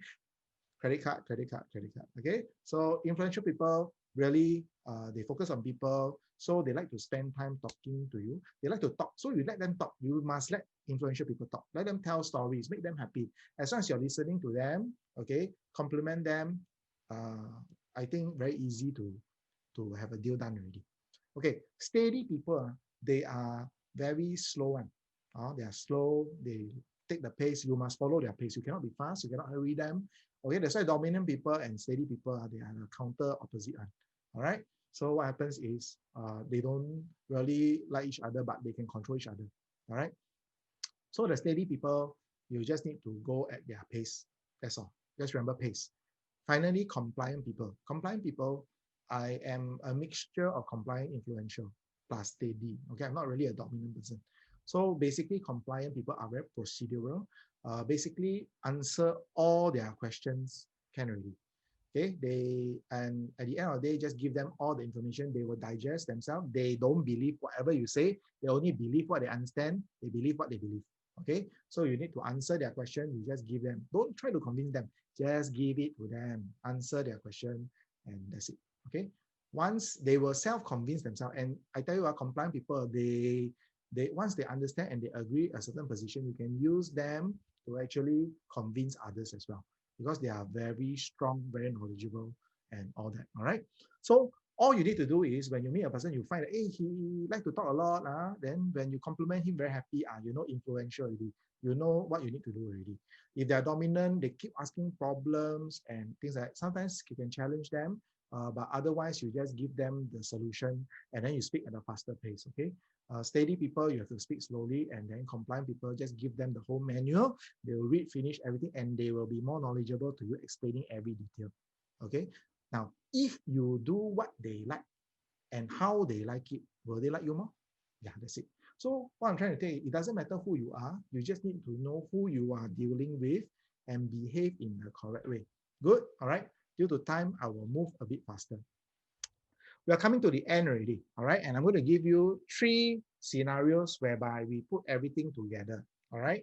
Everything together so that you can see how you can do certain behavior in order to get people to like you, give you more referrals, trust you more. Okay. And if you are ready, put on your seatbelts, and here we go. New launch buyers. Okay, so these are the things when you meet a new launch buyer at the show flat, outside the show flat. These are the things that you probably need to do, but I'm just going to refer mainly to the show flat. Okay, this is very important. First thing, welcome at the door. You know, welcome at the door. When you're at the door, you are there greeted, and you're not like you allow the good experience to start from the beginning already. When everything is good all the way from the beginning to the end, people are happier. When they're happier, they like you, and they are associating the good experience with the liking to you. Okay, so start with a welcome at the door. This is a small thing, waiting for them just 2 or 3 minutes before they come. Welcome. They don't get lost at any point in time. They meet somebody they know, they meet somebody they're supposed to meet. They're not like waiting for you and all that. Welcome at the door is a major yes. Okay. Next, introduce yourself. Now, how to introduce yourself? Don't just say, hi, I'm Marvin. Okay. Thank you for responding to my ad. Then you start going into the whole thing. No, no, no, no, no. Okay, you need to answer this question that is on their mind. On their mind is, why should I continue listening to this agent? Why should I hear him talk? Why should I listen or believe anything that he say? Okay, what's so good about him? Okay, so you need to answer why this question, why you are the best agent to serve them today. So when you introduce, volunteer the answers to this question. Okay, so you can tell them that I'm the tagger, I've closed 10 units here, I'm the project DD, I manage the agent, I train, all these agents are trained by me, things like that. You say things that will help them to understand why you are the best agent to serve them. Okay, if you don't know how to answer this, ask your mentor or the project DD. They will teach you how to answer this. Okay, next, get them to register. Now, this act of registration is a kind of psychology also. Okay, it means it's also a point whereby, some buyers, they come in, they are not prepared to give you their contact on. But if you make it a necessary process, there's a high chance that they will comply and give you their contact in a registration form. Okay, so that's why this is the best chance for you to get their contact if at any point in time. So you need to make sure that they do the registration. Then while they're registering, you talk to their partner to build rapport. So you build the rapport. Okay, ask a few questions. Remember to ask why they're here. Are they staying nearby? All the yes questions and all that. Okay, so you build the rapport with them so that they will like you. Okay, at least now one person you have won over. The person that you're talking to, the registering one, okay, will usually be the one that want to make the decision also, right? Yeah, because he want to be in control or she want to be in control. But you can also see from their body language who is in control. But nevertheless, you still talk to the person who is not doing the registration to build rapport and do a bit of fact finding. Okay, next. Now, the next thing, there's a psychological barrier to being fully attending to you. If, for example, on their mind, they have their kids, or if they are thirsty, or they are being defensive and all that, all these things actually going to stop them from paying full attention to you. Therefore, if they stop paying full attention to you, what is the chances that they can make a decision today? Very unlikely. All right. So you need to get away all the distractions. So the first thing is, if they have kids, take care of the kids first. Okay. Show that you are interested in their kids, their welfare and their safety. Take care of them. All right. And then take care of all their thirst. If they are thirsty, let them, have water and all that. Okay. If they have defenses, like some of them cross arm. Okay. This one got technique one. Cross arm. This one you come for our project eminence. It will be covered, one of the topics will be covered. What you exit, every step you need to do in the show flag. Okay. So you break down the defenses there. Then you ask questions. Okay. You ask questions. You keep asking questions. Then you reply with stories. Okay. Remember, be slow don't rush to give your opinion. So if you are giving opinion, you are not asking questions. But when you're asking questions, you are unlikely to be giving opinions. Okay. So I will ask you to refrain from giving opinions yet. Reply with stories. So whenever they say something, you say, yeah, it reminds me of a story. You all remember how we always like the Liang Po Po show? Then what is his name? Moses Lim, right? He always tell stories, right? And then we grew up, listening to all the stories. Yeah, let me tell you a story. And we all like that, okay? So remember, master the use of stories in your presentation and your interaction with the client. Showmanship, okay? Now, do you realize even in this live, I'm doing a lot of gesturing, okay? Gesturing is very important, okay? But one more thing, your loudness in the show flag itself also marks your confidence. If you dare to raise your voice loud enough that the whole show flag can listen to your presentation, okay, your client will read that as very, very confident. Alpha male, alpha female, understand? So you need to have a bit of showmanship. Your gestures need to be big, you need to be sliding here and sliding there, so on and so forth, okay?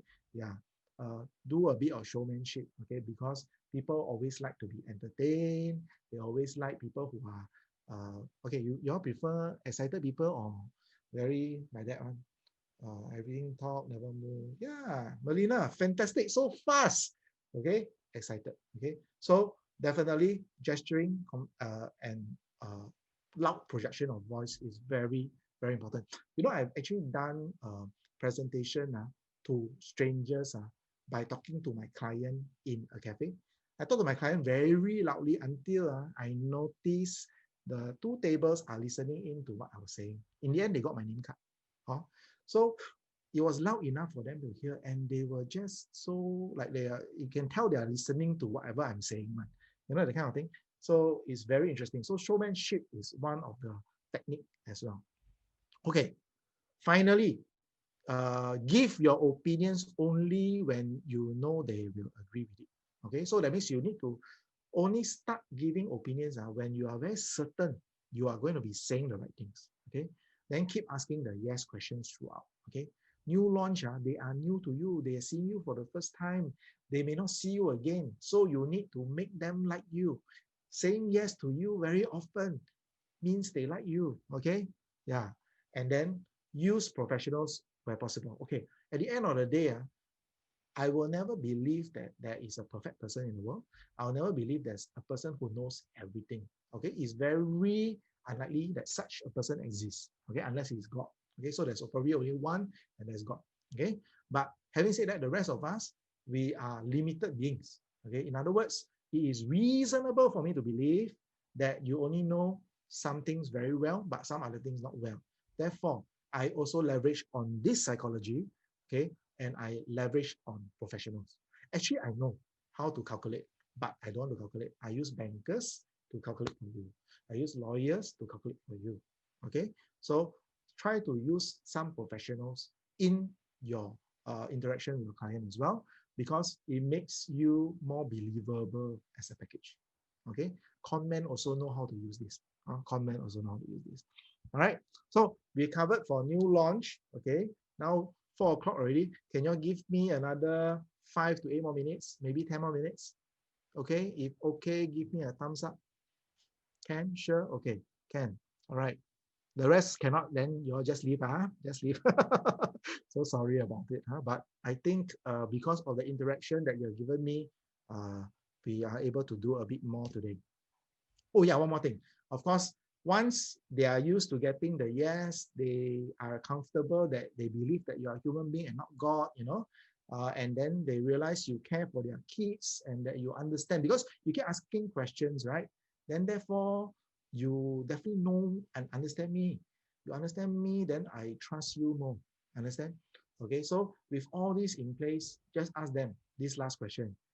Is your checkbook in your bag or in your car? Very simple. If they never bring checkbook, they just tell you, I never bring checkbook. You know they are not ready. If they brought, it's definitely either in their bag or in their car. If it's in the third place, they go and dig a hole and hide it in front of the show flag. They'll tell you it's in the hole outside of the show flag. Okay, so whatever it is, they'll just answer you, and the answer will tell you a lot about the client. So do you realize I use a lot of very loaded questions, because over time I design all these questions to help me get the most information within one question. Okay, so you can actually use it in your presentation as well. Okay, so that is new launch buyers. We are going to go into resale. So for resale buyers, right, or resale buyers, that means these are people who are buying. Okay, these are people, sometimes referral, sometimes they meet you through the unit that you're selling. Okay, you definitely need to still do the selling during the initial introduction. And you need to do this thing called seeding. Okay, seeding means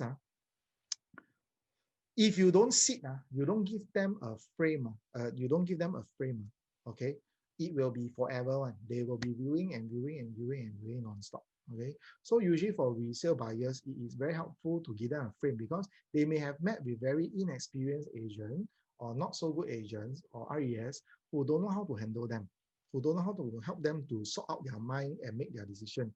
So they are used to keep viewing, and they never ever be able to make a decision. Okay, so they are already used to that. You never know, this buyer could be viewing for 2 years already, for all you know, because they don't have the skill set. Okay, so you need to do a bit of framing for them. So I call it seeding. Okay, so I will seed the time frame. I say usually for clients that that work with me, they are able to make up their mind within 3 or 4 viewings maximum. Okay, the fastest is one viewing. They are able to make a decision.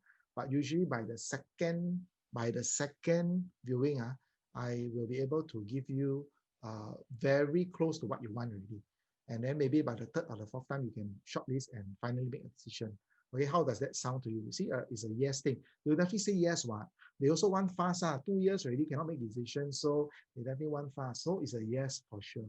Okay, and also you need to seek communication pattern. You need to tell them what to expect from you, when you're going to contact them, how often you're going to contact them, do they contact you, you contact them. You need to ask. Yeah, so Ken, you came across, very good. So anyway, so you need to seek this, because if you give the frame, chances are any proceedings from this, that means when you proceed from here, it is like entering in the contract. They also agree with this time frame. You understand? So it helps you to limit the time that you have to serve them and things like that. All right, so you need to do seeding. Seeding, of course you can extend more kinds of seeding, but I think that tool will be generally most critical. Next thing, prioritize understanding your client's needs and wants. Okay, so actually when I go the first viewing, confirm it's not to close them. This is my way. If you are taught a different way, please use your way. Okay, but for my way, I use the first session to understand them. Then gives me a lot of control, because when I show them that I understand them and they believe that I understand them, the second time I tell them this unit not suitable, they say, okay, no need to view. I trust you. Understand? So the first session are very important. Because I realize it's the fastest way. So I need to get them to trust me, believe in me, okay, and trust my recommendations. So the first session, I focus on getting them, let them know that I understand them, okay? And then after that, subsequently, it's a bit faster because we will have a way to shortlist it. All right? Then our front load with exploration and then narrow with selection. Okay, so it starts with exploration, but then after that second week onwards, it will be narrowing down. So very fast, you already know what they like. And you can tell them actually nothing for you to do really. It's between these two. If not, we have to wait for a third one, or you can go for a new launch. Okay. Yeah. Then price, always start with match first. This is my proposal. Okay, you can do it the way that you're taught if it's effective. Okay, but my proposal always start with match, because match follows my rule number 3. Prioritize understanding the client's needs. If I match, means I am listening to you. Do you like people who follow your instruction or don't follow your instruction? Okay. But after after the first session, I already focus on making you realize that I understand you. Then can I give you alternatives? Very logical, right? I can give you alternatives already. So I earn my right to make a different recommendation. Okay. So I always start with price match. Then second viewing onwards, I will start high to low. Okay. Because I want them to make concessions. Yeah. See, so nice and things like that. Okay, let's move down. Okay, so that's how we're going to do it. And then this is what I do to shortlist. This is the technique. Review after every unit. Okay, ask them what they like about it, what they don't like about it. Ask them to give a score upon 10. Okay, 10 being they like it, 1 being they don't like it. Whatever score that they write, just put it down. Okay, if there's a husband and wife, I'll split it between the husband and wife. I say, husband, what is the score? He say 5. Wife say 9. Then got difference already, right? That night they go home, they will argue it out. Hey, why you give 9? Why you give 5? Then they will iron up. Then the next week they will update me what is their decision. You see, so effective. That's all you need to do. Review after every unit. Then I will always do this. If today we review 4 units, by the end of today, you have to cancel 2. That's all. We keep 2. Next week, review another 4 units. Then cancel 2, keep 2, right? Then now got 4, right? Because 2 from week 1, 2 from week 2. Then can we cancel 2 more out of these 4? Okay, then you're left with 2. Then you move on to week 3. Okay, so that is a kind of strategy for them. Okay, but what is good about this? Can you imagine this? Going through with them the unit, they have to say what they like and what they don't like. So now you have evidence, evidence, because you will note down. You will have evidence what they like and what you don't like. And therefore, do they believe you when you tell them no such unit available? I've gone through all the units already, don't have already. Based on your preference, your like. Last week you say swimming pool cannot face west one. Okay, so I exclude all the swimming pool don't face west for you already. So don't have such unit. They say, oh, okay, thank you very much for your effort. Okay, you really save us a lot of time. See, this understanding also begets gratitude from the client, and therefore gratitude is one of the highest form prior to love. Love is agree, disagree, I will still like you. Okay, but gratitude is I really appreciate what you have done. Very, very powerful energy. Okay, and for resale buyers, it's not about speed already. It's about effort and thought process. You need to make your effort visible to the client. You need to show your thought process for them, because actually what they are leveraging on you is the thought process that you are going to add value, and also the effort they're going to put in instead of them putting in the effort. Okay, so these are the 2 things you need to highlight. For new launchers, they definitely want speed. They want information. They want you to be responsive. So you need to be a very responsive person. Over here, you need to showcase effort and thought process. Okay, very important. And finally, for resale buyers especially, okay, tell stories of referrals. Okay, always tell, hey, the other day, this referral, I managed to buy him, got him another unit here, and things like that. I tell you, your referrals will just grow and grow, because they realize, oh, I can actually refer my friend to you, and they will take good care of, you will take good care of them. Okay, so because they've already experienced you already, and try to ask referral after the first exploration stage. Okay, all right, so we are done with resale, and oh no, last one. Got time or not? Okay, one last one. Okay, resale sellers and landlords. We'll finish with this already. This is the last one. Okay, so you need to again sell yourself during introduction. Okay, make sure that people know who you are, what you can do for them.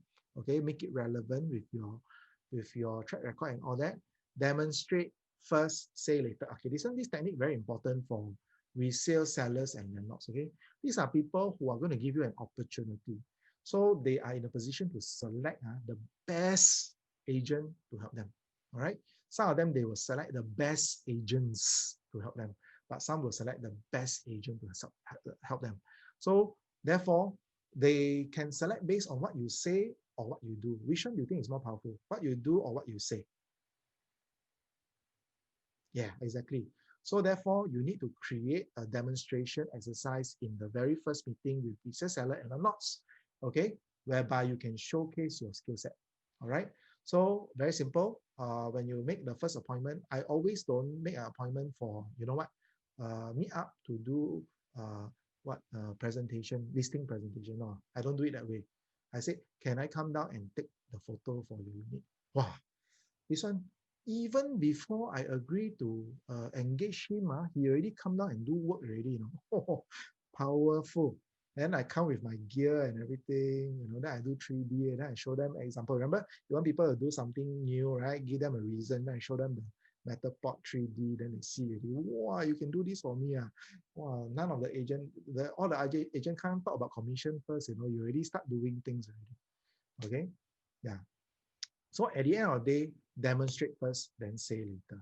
So I will always go to the unit and then I'll ask, can you show me around the unit? You know, so the owner will bring me around. Okay, so I'm actually exerting some control over. He's starting to get used to taking my instruction. You realize that? Yeah. Then when taking the photo, I'll ask him, you know, to move things around and things like that. He will do so. Either he will or he get his mate. You know, I'm starting to get control over the client again. All right. So these things actually happen. Okay. And it all happens through a demonstration, say later. Or if you sit down and talk, at the end, you didn't demonstrate, they're still not convinced. But you demonstrate already, they already know you. Now it's a matter of discussing the terms and conditions. And at the end of the day, the rest never demonstrate, you demonstrate, I still will go with you. What do you think about that, guys? Okay, so focus on what they wish to achieve. Okay, focus on what they wish to achieve. Always focus on them. Hey, why you want to sell? Okay, why you don't want to keep? So make them tell you their reason. You see, this is where you can be contrary. Why you don't want to hold on? Our market is doing quite well. Why you don't want to hold on? It can be a risk, okay, but at the end of the day, you already sense the owner is urgent. So you want him to give you the reason. Okay, so that's why you should do that. Ask them what went wrong before. Okay, they probably have another agent and they probably have been trying to sell a few years back, you know, and didn't sell after that. Ask them what went wrong before. You need to know what broke the camel's back for them previously, and don't repeat the same mistake. Okay, and provide them with your proposal, because now you have a clearly demonstrated already your idea, your abilities, your knowledge. You demonstrated already. You have sold yourself. You keep focusing on what they want. People always like people who focus on them. Understand? So you already focus what they want. They really like you already. Then you someone ask them what went wrong. Wow, you're so concerned for them. And then after hearing everything, you know, just like the doctor, you say, yeah, I propose this surgery. And it costs you $60,000. You listen already. Okay, thank you, doctor. And then you may even proceed immediately. So at the end of the day, when your client trusts you, because you have done all the 1 to 4, they will agree with your proposal. Okay. Now, this is my suggestion to you. Okay, if you are taught differently, please do what your mentor has taught you. Okay, but usually just agree first, because commission always negotiable. Sometimes can go to 3. They always ask, is my commission negotiable? I say yes. You want to give me 3, 4, 5 also can. Understand? It's a joke, but at the same time, it's also seeding, and it will make them think a little bit more about their discussion with you as well.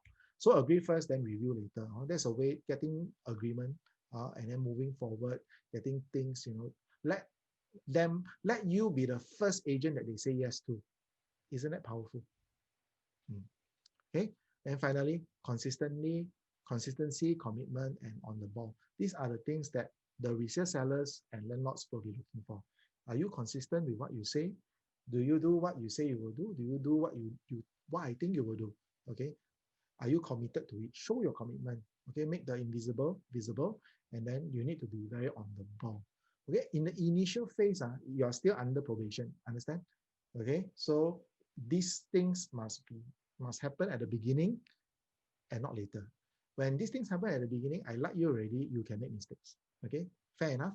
All right. So therefore, you need to know the place of number 7 is at the beginning of your interaction with the seller and the landlord. Okay. Then finally, do recommendations and review, because now you have marketed for 3 weeks, 4 weeks. You have seen the buyers or none of the buyers responding, and therefore you can give recommendations. You have earned your right. Psychologically, they will accept that, yes, due consideration has been given, and therefore I can trust what the agent say now, because he was in the market and he understands what is happening to my unit. Okay, so recommendations and review, this is where you can discuss the com, and this is where a lot of our top producers get very high 3%, 4%, 5% commission. Okay, so it could be a strategy and so on and so forth. All right. All right, we have come to the end of. Wow, thank you for staying with me for about 2 hours and 10 minutes. Okay, actually 2 hours and 5 minutes. Huh? Yeah, man. Wow. Yeah, Kevin. Oh, you're here. Of course, Yes, yes, yes. Okay. learning from you. Thank you, thank you. So Yeah. all this I tell you, it's very valuable lah. You see a person can know all this but to put it into a slide is another level it's experience. It's very hard to share experience. So probably because you are ex-teacher lah, you know how to convert the thoughts into slides to present to people, some more on Zoom, So I think today, on behalf of everybody, the group, I really have to thank Marvin. These are very Thank you, Kevin. rare to find soft skill put into slides that you can take away digitally. Because what we're going to do is we're going to still send this video recording and the slides to your inbox WhatsApp for you to re-listen to them as and when you want, or for those of our teammates who are not here now, it's okay, no problem, right? So I think this is what we have in mind. Sales training, sales, anything that can increase your sales. This is exactly what we wanted. Yep. Thank you, Marvin. Right? how Welcome. I think while you are training, I mean, you are also kind of refreshing yourself, Oh, for sure, definitely. right? Yeah. Making our skill sets more sharp, and that's why you see trainers who step up and train more in pre-admin group always they themselves also do very well. Yeah, because you are practicing again what you already know. That's really fantastic. Do we have questions for Marvin? I mean, if you got questions for Marvin, you all can put in now. Yep, no questions. Any questions, guys? Yeah, because at times it's really all these human skill sets lah. After all, purchasing things, selling things is a very emotional journey. Yes, it is. Yeah, it is. It is logical, of course. It is also emotional, right? I think like I always say, for for a man to buy a $4,000 suit, or a lady to buy a $5,000 Dolce Gabbana evening dress, the mindset is wait till you see me tonight. What? It's not about wow the quality made of how many 100%. What again? It's very emotional. That's why a person will spend $5,000 for a gown, right? You got what I mean? Yeah. So selling are always emotional. So it's this little skill sets that you can be good at, and then thus you become a very influential salesperson. Mhm. I mean, there's always many types of salesperson. Influential salesperson is you are the to-go guy that people ask you for advice. A salesperson is just about selling the product, taking order, getting the transactions done. That's why we have a lot of this, you know, AI is coming to replace agent, and then people are worried. Yeah, I mean, AI will keep being better and better for sure. But this is something emotionally, I mean, to a certain extent, digital AI cannot replace lah. Mm. So when your client sees you as the expert, see you as the to-go person for advice, I think that will be a very good anchoring point for your business. I mean, I do have a lot of such clients. Anybody tell them anything about real estate, they have to call and chat with me. Yes, same. You get me? They have to call and check with me. Same thing, right? If you want to buy camera, you probably call that guy in your phone book, right? He sells cameraman, no what? You get what I mean? You want to buy a gaming thing, you got to call that person. Because the person has somehow planted a seed in your head that he is the expert. Yes. You want to buy I don't know, some tech stuff. If I want to buy some tech stuff, I'll always call Marvin. Yes, you do. I don't know why. Not that you open a shop and sell tech stuff, right? But I have to ask you because you're like the expert that I thought. That is the truth, right? I guess if Marvin want to ask something, probably what I don't know what will you ask about to me. McLaren lah. Oh, yeah, ask car, right? People always call me and ask me about car, right? Really, really, really. Like, like all sorts of cars, all sorts of things. Yeah. So like I'm the to-go guy. I don't know. So we all have our, most importantly, of course, then real estate, you got to be there emotionally for your clients along the way. Because it's a big ticket item. Right. So today I hope on a not so rainy day, right? Everyone is absorbing well, right? And later we will send the slides and the video to everybody. And I hope you guys can drop a comment or two later on Marvin's Facebook when he do a post. I guess he will, to drop him a word or two. That would be nice, right? That would be nice. Yeah. Right. Can I just add something? Sure. Go ahead.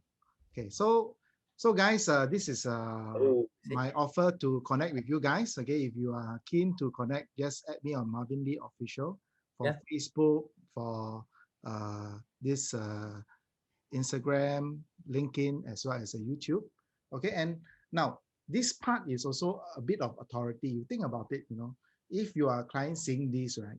Okay, don't you think that you will feel that this person is very organized because everything is on one particular handle? Okay, so same thing, guys, you need to think about your business model. Okay, can you come with something that can make you very consistent, easy to understand, predictable to your client? You can be unpredictable at times, but you need to, in order for them to understand you, you need to be predictable to them. Okay, you need to behave in a way that can be consistent to them. So therefore, this is one of the things you all can think of doing. Okay, and the other thing that I do is I also do videos. Okay, Kevin does a lot of it, so he's like the guru for this thing. Okay, but at the end of the day, the benefit of these videos is that it's 24 hours selling you, 24 hours selling you. So I do get a lot of inquiries from this. They do PM, they do call. I do get calls for that. I just got one from my summer gardens. It's already sold, but they are still calling and asking about it. Sharing a viewing. Okay, so you guys can search Park Colonial. You will see that I'm actually there on the first page for 3 videos. Okay, you can help me to like it, help me to watch it, and give me some comments. It'll be great. Okay. It's very simple. Pre-admin group does lots of video. Whether it's a training video or anything, it's just a marketing video. End of the day, just load them up all onto your YouTube channel and your Facebook as well. We load to them. We load to YouTube. We also load to Facebook, Instagram, IGTV. So that will give you the bullets that the group has contributed, and it really costs us thousands of dollars to do all this video throughout a year. And for my YouTube channel, I got hundreds of videos, and you could also get these hundreds of video that it's what we have shared with the group. Of course, it's just a little tips for those who join us recently. How are you going to dig back 2-3 years ago's video? Can just go to any of our YouTube channel, just rip out the video from our YouTube and then upload to yours. Very simple. Simple, right? Just go to download YouTube video link and then put the URL on, rip the video out, post it on your. I mean, it takes some work but we also put in our fair share of work. So it's good that you guys are always really add your leaders, me, Marvin, Zach, Alex, Bjorn, who all the DDs. We have our social media account just to get connected, because I think it's good, and co-tag each other on IG stories can be very powerful as well. So that's how the new world of digital media rocks and roll. So get used to it, get big on it, and got to get started somewhere, right? So last thing, my YouTube got like hundreds of videos. Too many lah. So along the way, along the years, you accumulate it. All right. Okay. So thank you everyone for your time today, and till then, the next session we will be blasting it out soon again. Okay, Okay. Marvin, thanks. Have a Thank rest. you. It should be very tiring for you. It's good. It's good. Yeah. Okay, thank you, Celine. Over to you. Bye, everyone. Bye bye.